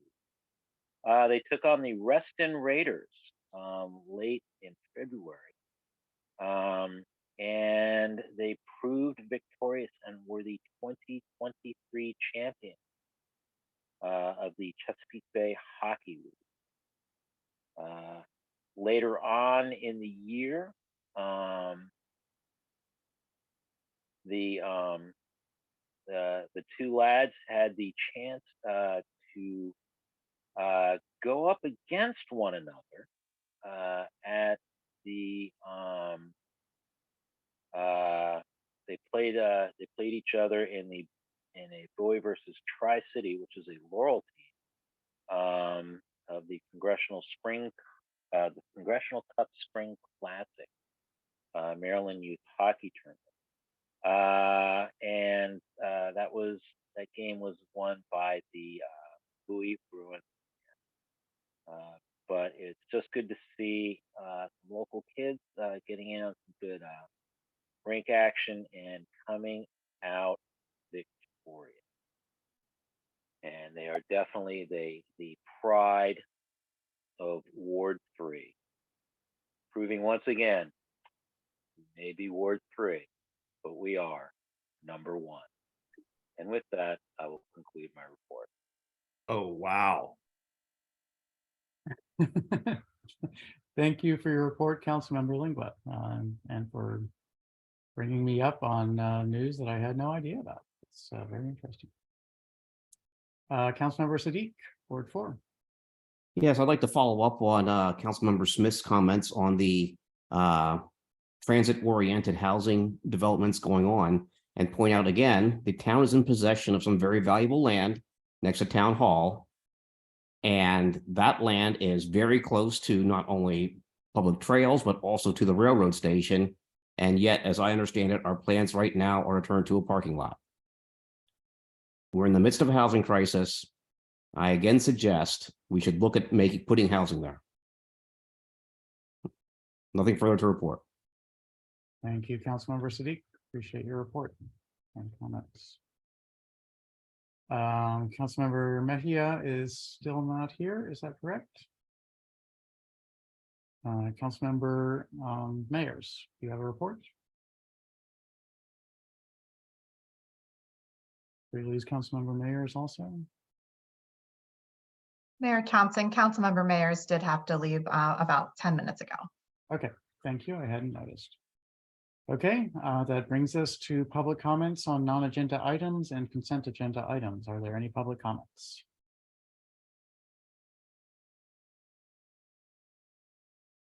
Okay, let's move on to the consent agenda. By our rules, we do not discuss individual items. We just have a motion and vote. So would anyone like to make a motion to approve consent agenda items?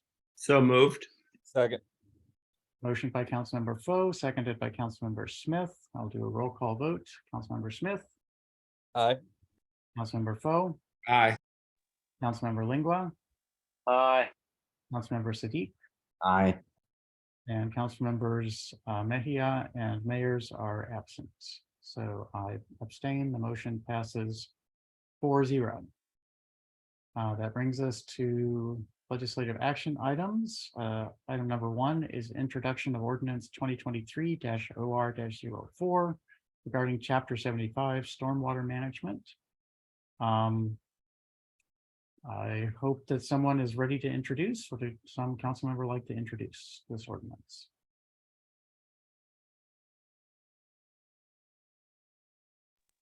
Mr. Mayor, Yes.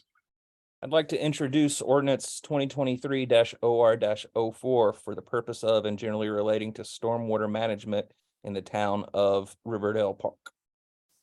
Thank you very much, Councilmember Smith. Appreciate your introduction, and we can start the process of moving this legislation forward now. Thank you for that.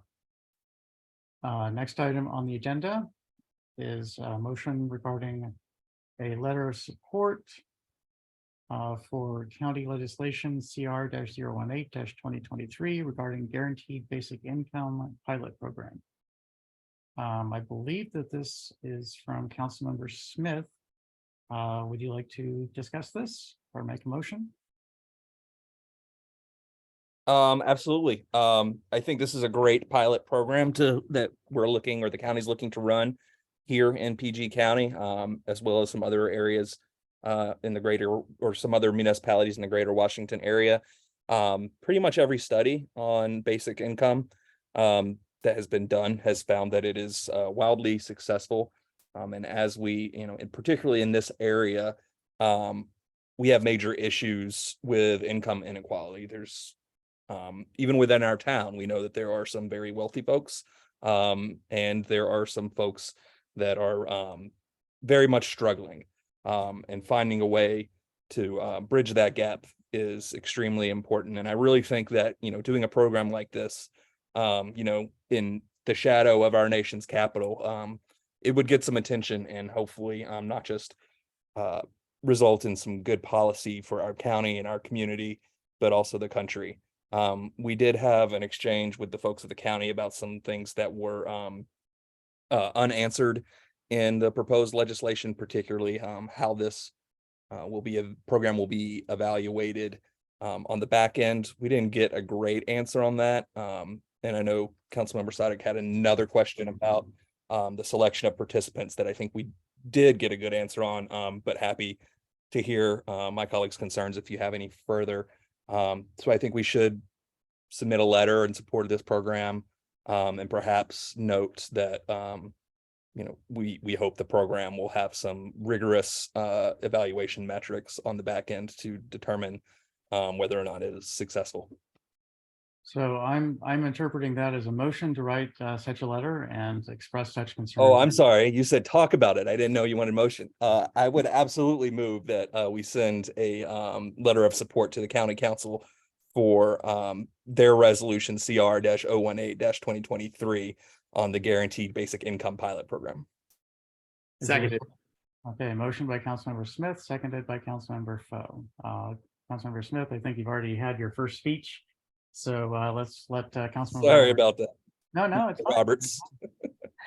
It's fine. I was often there's discussion before making a motion, and I thought you might be doing that, but you got to the end and it sounded like a motion, so I was ready to accept it as one. Councilmember Siddiq, you have your hand up. Yes, what was the answer to how they're going to select participants and how they're going to collect data? I'll forward you the answer on the selection of participants. They're working with another nonprofit that is handling that part of it. The answer on the evaluation was basically TBD. So perhaps you maybe want to share that with the entire council. I believe I forwarded it to everyone on the council when I received the answer. Sorry if that didn't go through, but I will absolutely forward it again. Okay. Is there any additional council discussion of the motion?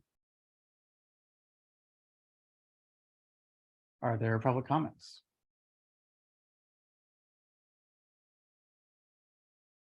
Okay, are we ready to vote? I will go ahead and do a roll call vote unless someone puts their hand up to speak. Councilmember Smith. Aye. Councilmember Foe. Aye. Councilmember Lingua. Aye. Councilmember Siddiq. This letter was including the asking that they collect data, correct? That they can have rigorous standards for collection and analysis of the data to provide a solid outcome. Aye. Okay, I abstain. The motion passes 4-0. Thank you. Let's move on to new business. New business item number 1, a motion to authorize the town manager to sign a task order agreement for CIP number 20DS06, building demolition and parking lot development. Would someone like to So make moved. such a motion? Seconded. Motion by Councilmember Lingua, seconded by Councilmember Foe. Councilmember Lingua, would you like to discuss it or have a staff report before presenting your own discussion? I think we've discussed this before. If their staff wants to bring up any updates on this, my general understanding of this is that the demolition in part is also going to be is a deconstruction of the properties in the effort to take those items that can be salvaged and to do such and to be able to put them back into the reuse industry or the reuse economy part of it. Okay, thank you, Councilmember Lingua. Mr. Town Manager, your hand is up. Yes, Mr. Mayor. And just to add on to what Councilmember Lingua said, the specific contract is for design work related to those parcels for the parking lot. And in terms of the demolition, Community Forklift has been through the buildings once, and they would be brought back a second time. But specifically, this contract is to figure out the design and specifically elements related to stormwater management and that for the future development of the parking lot. Thank you for that clarification, Mr. Town Manager. Are there additional council comments? Mr. Mayor, Councilmember Smith, please speak. did we ever have the conversations with Riverdale Park Elementary about the shared use of this project? I know we discussed that that was the goal, but I'm not sure if we ever actually spoke with them on it.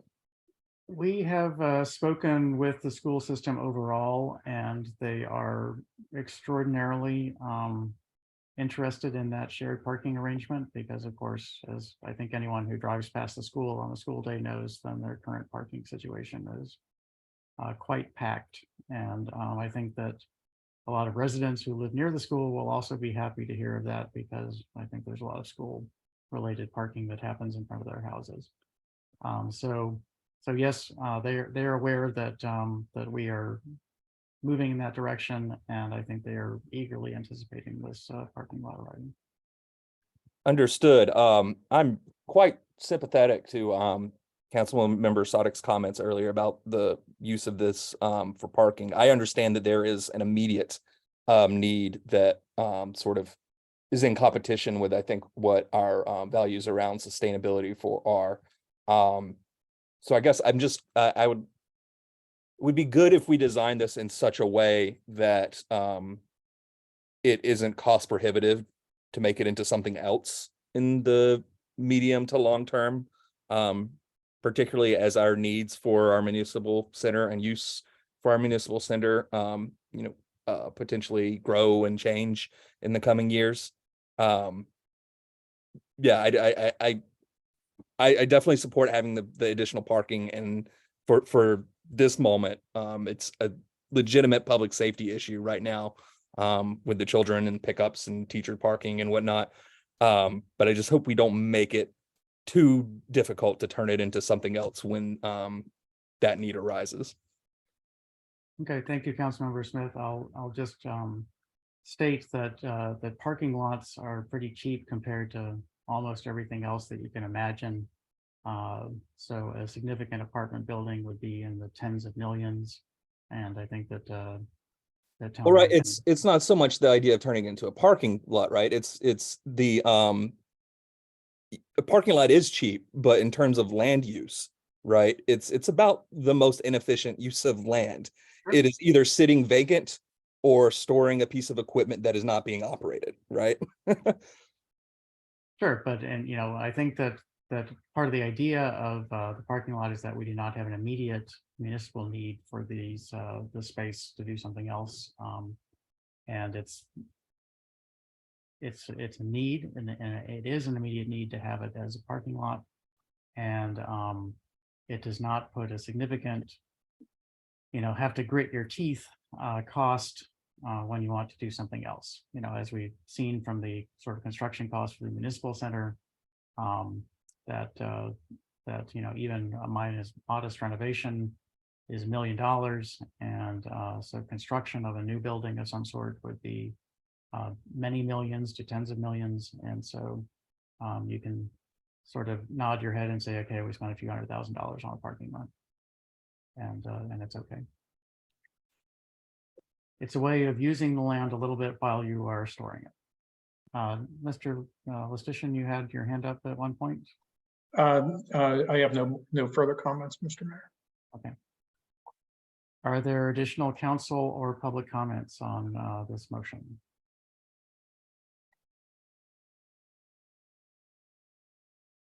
Okay, I'll do a roll call vote. Councilmember Smith,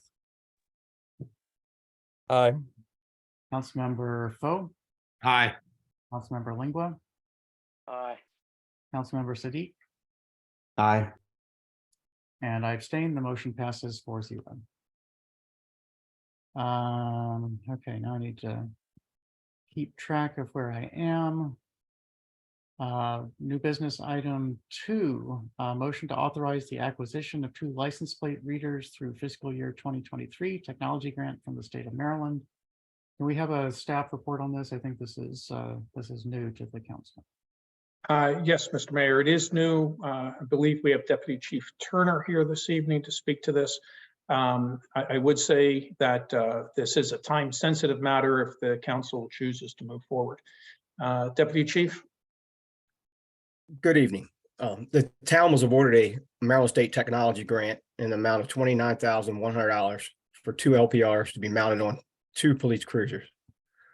Following the authorization from the mayor and council, the 2 LPRs will be purchased from LSAG and installed by Frontline Mobile. The town will then seek reimbursement for the cost of installation of the LPRs from the Maryland State Police. LSAG holds the contract from Maryland State, is the only provider of the LPR program. The LPR is an important investigation tool for detecting missing persons, stolen vehicles, and etc. LPR systems are maintained strictly and monitored by the Maryland Coordination and Analysis Center. The information is subject to annual audits and can only be accessed for legitimate police investigations.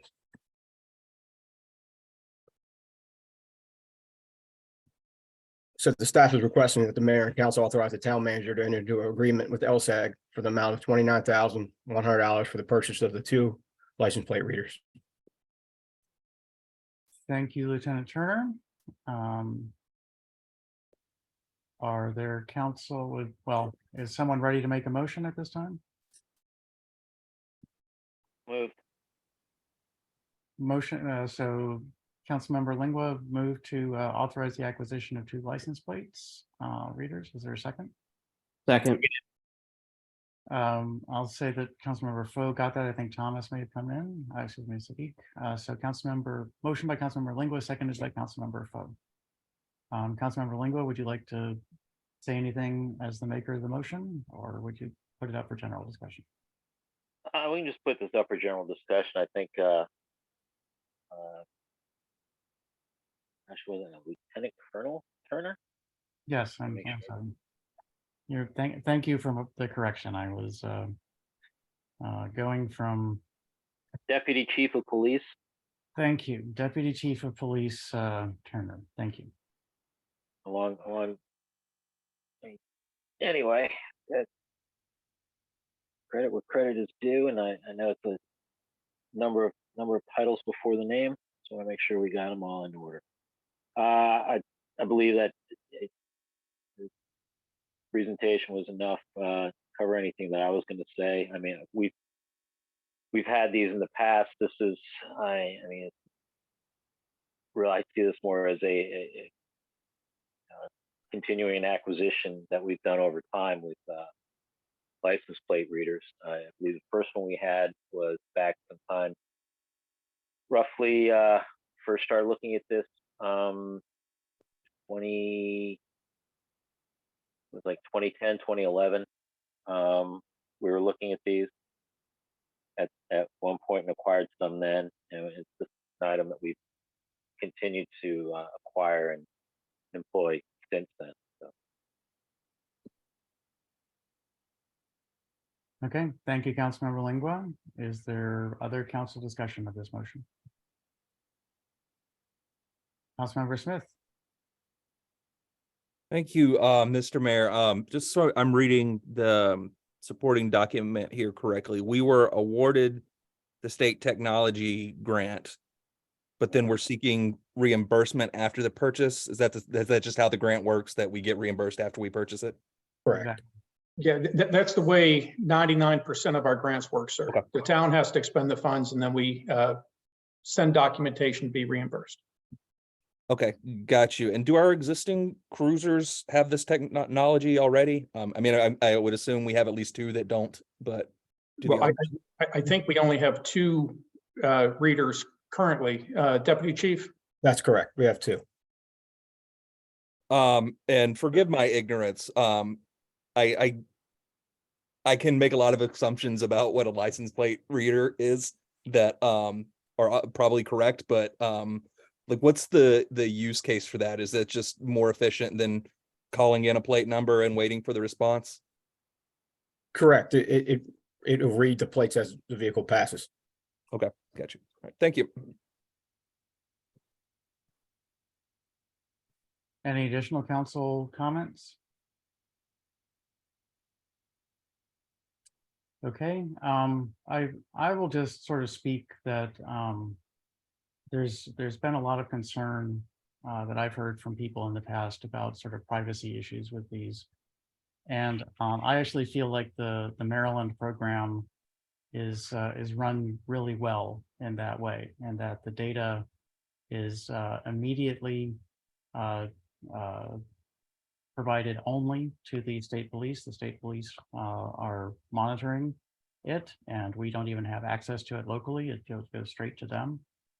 And I have not heard in the state of Maryland of any abuses of this data. It's always been generally under court order or under a legitimate attempt to solve a crime. And so while I might have some concerns in other ways, I don't particularly here.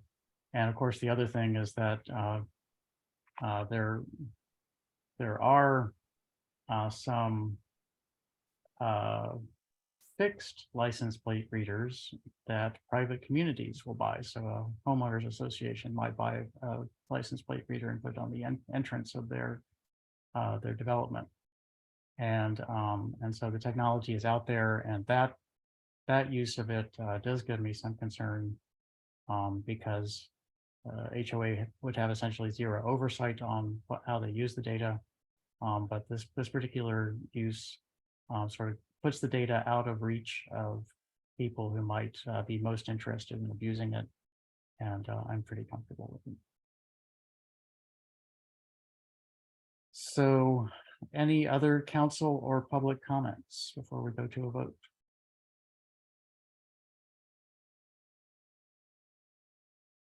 Okay, I'll do a roll call vote. Councilmember Smith. Aye. Councilmember Foe. Aye. Councilmember Lingua. Aye. Councilmember Siddiq. Aye. And I abstain. The motion passes 4-0. Move on to the next item on the agenda, acquisition of a leaf vacuum truck. I think we need Mr. action on this too. Mr. Mayor, this is a new item. And we have Director Lewis here this evening to talk about it. And this is a change from what we've talked with the council about before. But it's our understanding that there's an opportunity to actually acquire a vehicle. So it's our understanding there's two vehicles available, and we may be able to get one of them. And that's why there's a sense of urgency in bringing this forward the way we did this evening. Okay, thank you. Please let us know what the issue is. Director Lewis. Yes, thank you, and good evening, Mayor and members of the council. As the town manager just mentioned, we've sort of changed our focus of this discussion this evening. We're actually seeking a motion to authorize the town manager to purchase an all-in-one leak vac with a Peterbilt cab over chassis from Extreme Vac by ODB. Prior to Friday, we didn't know this option was available. We were told otherwise, that a vehicle would not be available anytime soon, but going to this option actually allows us to get the vehicle before the leaf season. The town would purchase the vehicle under Sourcewell Cooperative Purchasing Agreement for $262,275. This is an all-in-one leaf vacuum vehicle with a joystick for one-person leaf collection operation. It actually has a 25 cubic yard container, not 20, that was mentioned in the staff report, and is capable of vacuuming wet leaves, which is very important to our operation, and is strong enough to vacuum out clogged storm inlets. We've been concerned for some time that the use of the two-part vehicle is not safe. It requires the manual operation of the suction hose by a crew member working and walking between the truck and the trailer while the vehicle is actually moving.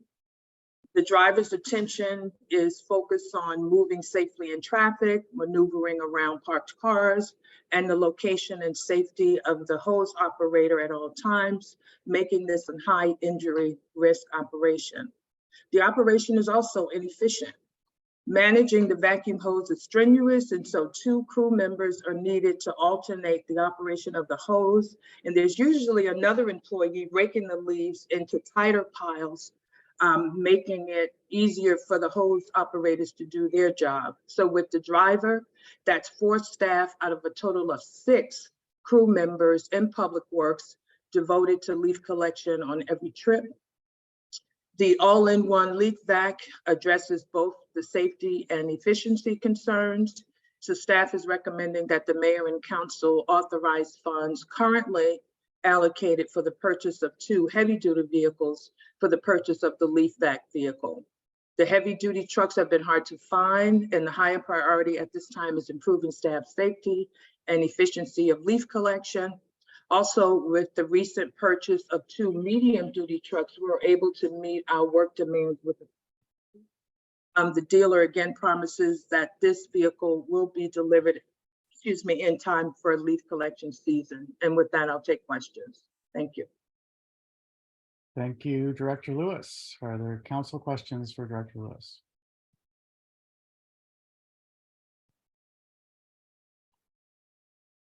Are there any public comments or public questions for Director Lewis?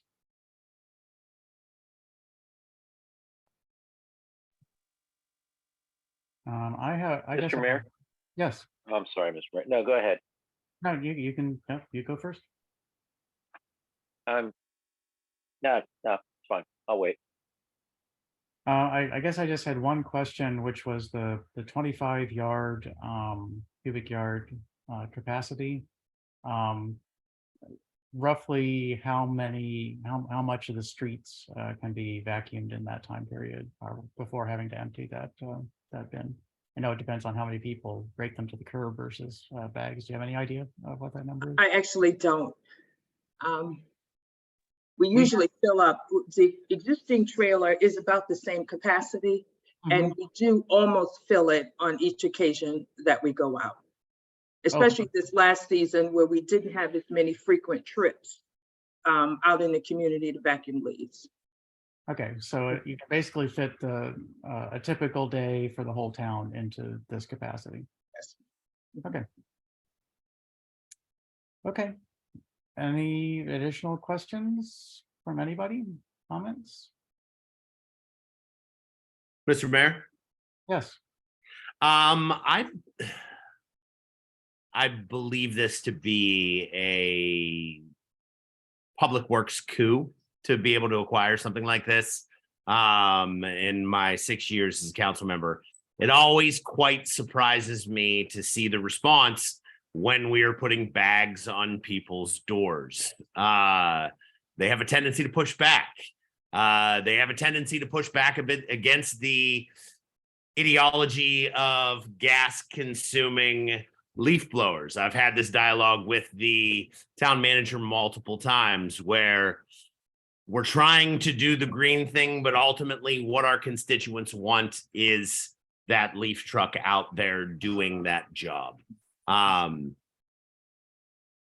believe that to make it worthwhile, simultaneously with the potential ability to unclog drains that was mentioned in this. I just envision late fall storms, 4 or 5 inches of rain potentially, and to be able to give our public works the ability to maybe assist in the process of, unclogging drains. I believe that to be tremendously beneficial as well. So I wholeheartedly support this purchase.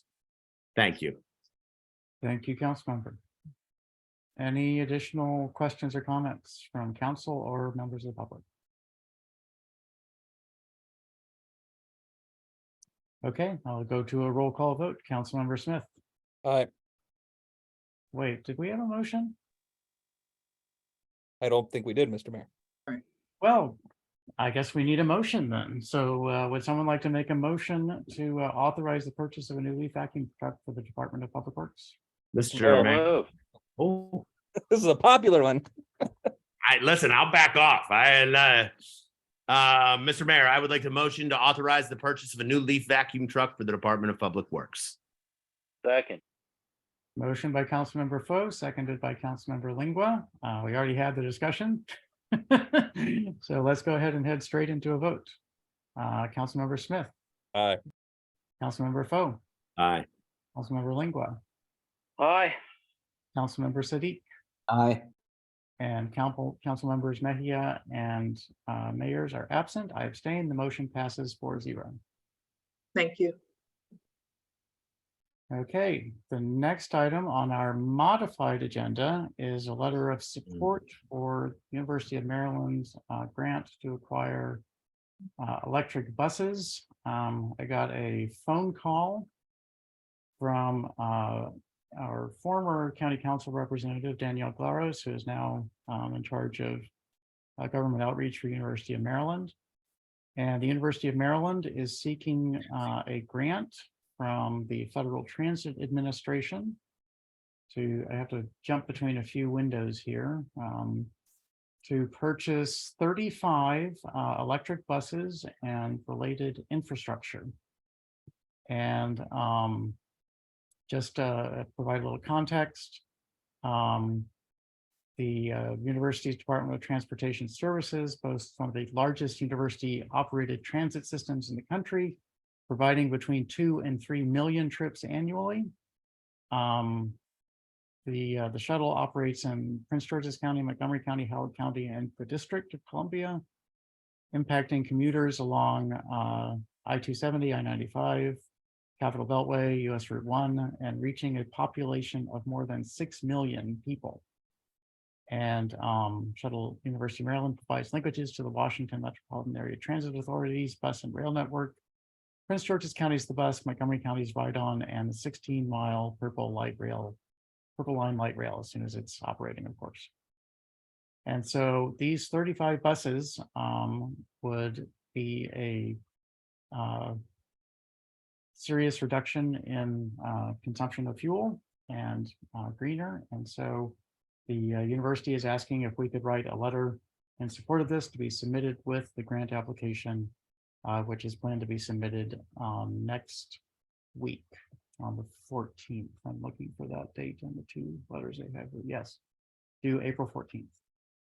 So with that background, what do members of the council think? Does sound like a reasonable idea, or pass on this one?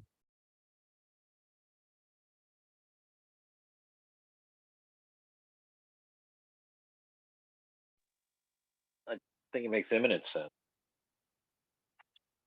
Okay. Would you like to go ahead and make a motion to authorize the or to direct the town staff to send a letter of support for the University of Maryland's grant application to acquire 35 electric buses and infrastructure that's due April 14th, 2023. So moved. Fantastic. Is there a second? Second. Motion by Councilmember Lingua, seconded by Councilmember Sadiq. Is there discussion? It makes sense. I mean, this is for a school that size and the number of people that they're trying to move around campus. I mean, there's a structure already there. It's just really just a, granted, it's substantial, but it's modification. But it's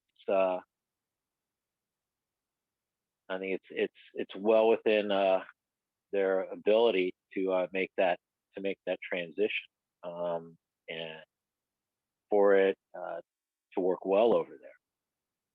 And Yes. you know what they say about Maryland milestones, so why not be one of the first in the area to be able to do this? So. Yes, and I'll mention that the cost share is pretty high. So the federal government will cover, I think, 85 or 90% of the cost. And so, you know, we're not going to see this level of motion without the successful grant application. So I think supporting it is probably a good idea. Yeah, it just, like it says, makes imminent sense. Any additional council comments? Any public comments? Okay. let's do a roll call vote. I do have a motion on the floor at this time. You do. Councilmember Smith, Aye. Councilmember Foe, Aye. Councilmember Lingua, Aye. Councilmember Siddiq, Aye. and I abstain. The motion passes 4-0. That brings us to unfinished business sidewalk cafe standards. Town staff. Yes. Good evening, Mayor and Council. During the last meeting, Mayor and Council and members of the public expressed what they would like to see as part of the town standards for our sidewalk cafe program. And staff are working to incorporate these into our standards. But tonight we'd like to share some photos with the Mayor and Council of areas where standards are being applied and in some areas where they're not being applied, in order to help encourage more discussion. And so I have included here in this packet material 3 photos. The first is of a restaurant in Hagerstown, which shows an enclosed area with a permanent awning adjacent to the restaurant establishment. It's pretty clear that there's the only way in and out of this outdoor seating area is through the primary restaurant front door. So this is a completely closed off extension of the building, as it were, with no additional openings or ways to enter this outdoor seating area other than through the building.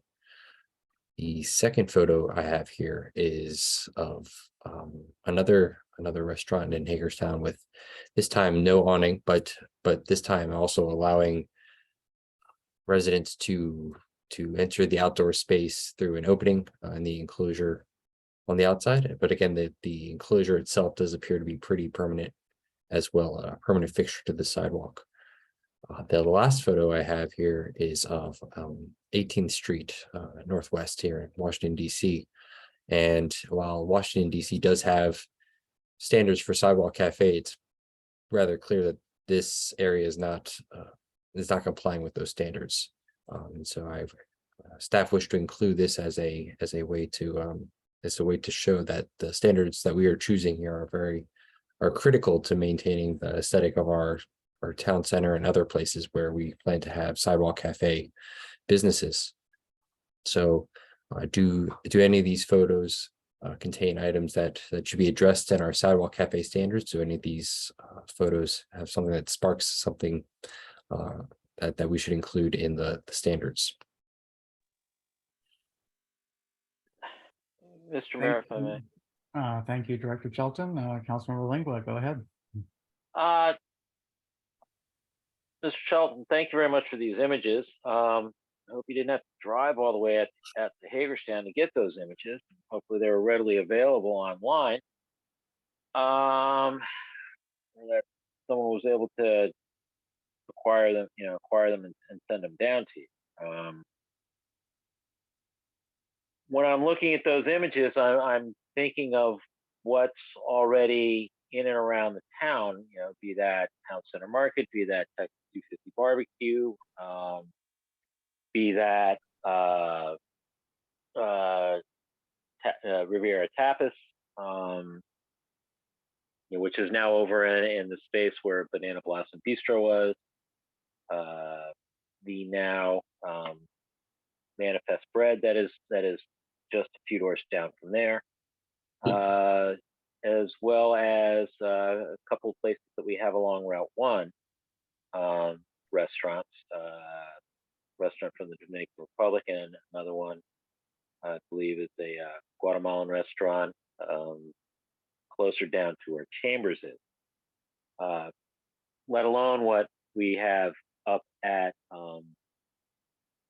Riverdale Park Station, which has outdoor seating, that being Denizens, that being Burton's, that being Jersey Mike's, which is now doing that. I believe also My Pizza, Le Fantôme, and District Taco had some for a while, but I think it was partly one where it was just cordoned off parking spaces. And we have yet to even get to those places that serve food that are east of the annex. question.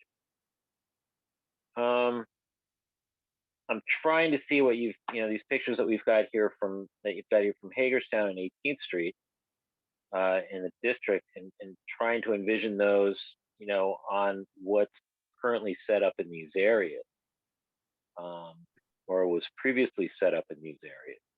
And it seems to me what Town Center Market has is very similar to a couple of those images that you had from Hagerstown. I don't see anything really that we have in town that's oh, pardon me, I forgot Gangster Vegan too, which is just a couple doors up, and I'm sure they would be looking at some outdoor seating. I think my main concern for any place, for when setting up outdoor seating or outdoor cafe seating, however you want to term it, is that, with the other portion of the right of way, that there is enough space that the sidewalk, still is, and this is kind of a catch-all standard to have, because it just seems to work in most situations, is that the area of right of way for people to pass around, pass through that area around the outdoor seating is ADA compliant. And I think if you're hitting that standard, then what you're able to come up with and present to council should be sufficient.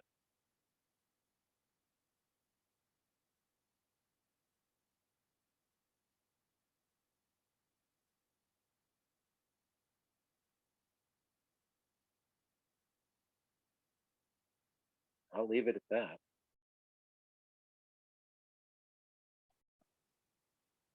Councilmember, any other Councilmember Smith, I see your hand is up.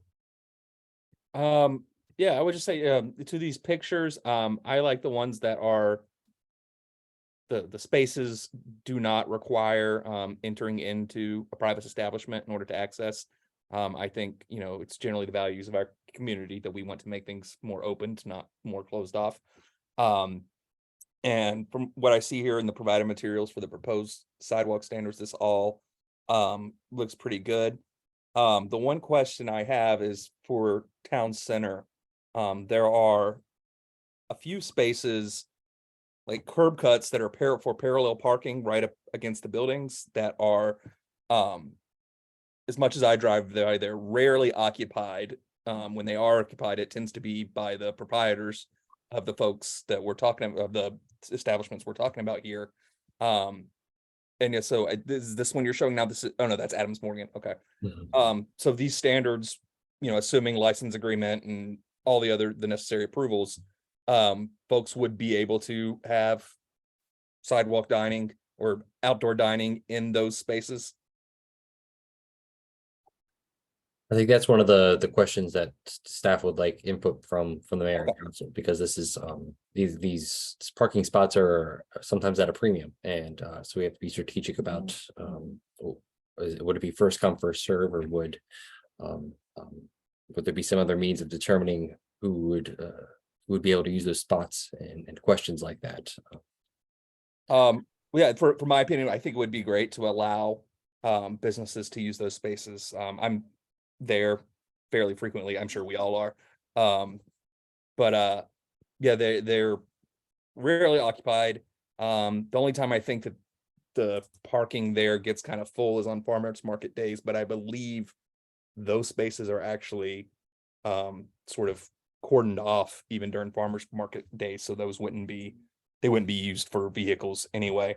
And just, adding on to the previous discussion, using our limited amount of space for things other than leaving it vacant or storing unused equipment is always, I think, a better use of the land than parking spaces. So thanks staff for putting this all together. Looks great. I hope we can see this program launched in the very near future.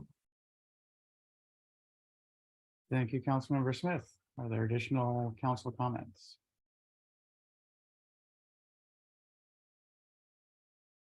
While Councilmember Smith was discussing that, I actually went and grabbed another image, and I'm looking. Oh, it's in bright green there. If I might share my screen, is that possible? Mhm. So there was a discussion about whether, can you see that?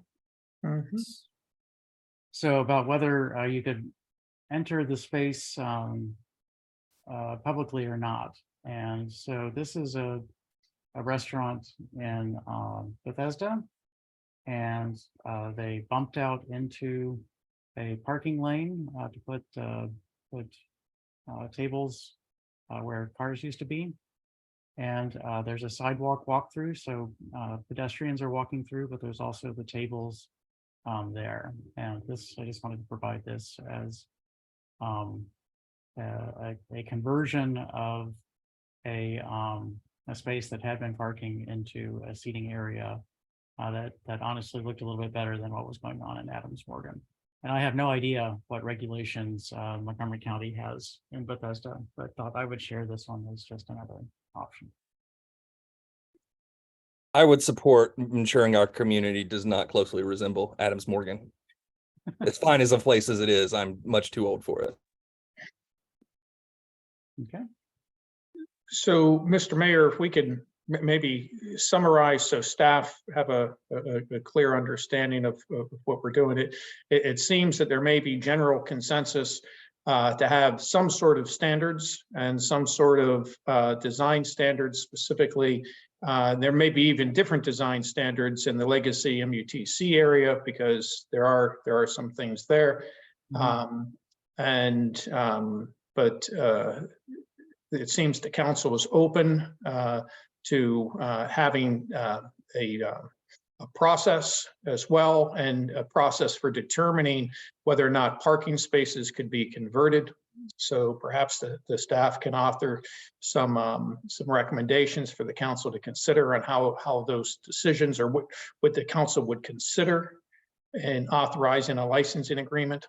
Because it's important to know that licensing agreements is given up public space and for a private use. And I know the mayor and council can consider those situations carefully. So we will endeavor to come up with some process and design criteria, flesh this out a little bit more, and send a final staff recommendation back to the council at the end of the month. That sounds very good. Does that sound good to the council? It does. By me. Sounds perfect. Okay, very good. We don't have a vote here. Are there any public comments on any of this?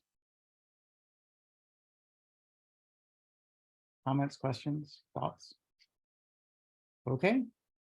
We only have one other item on the agenda, which is adjournment. I believe, have I missed anything?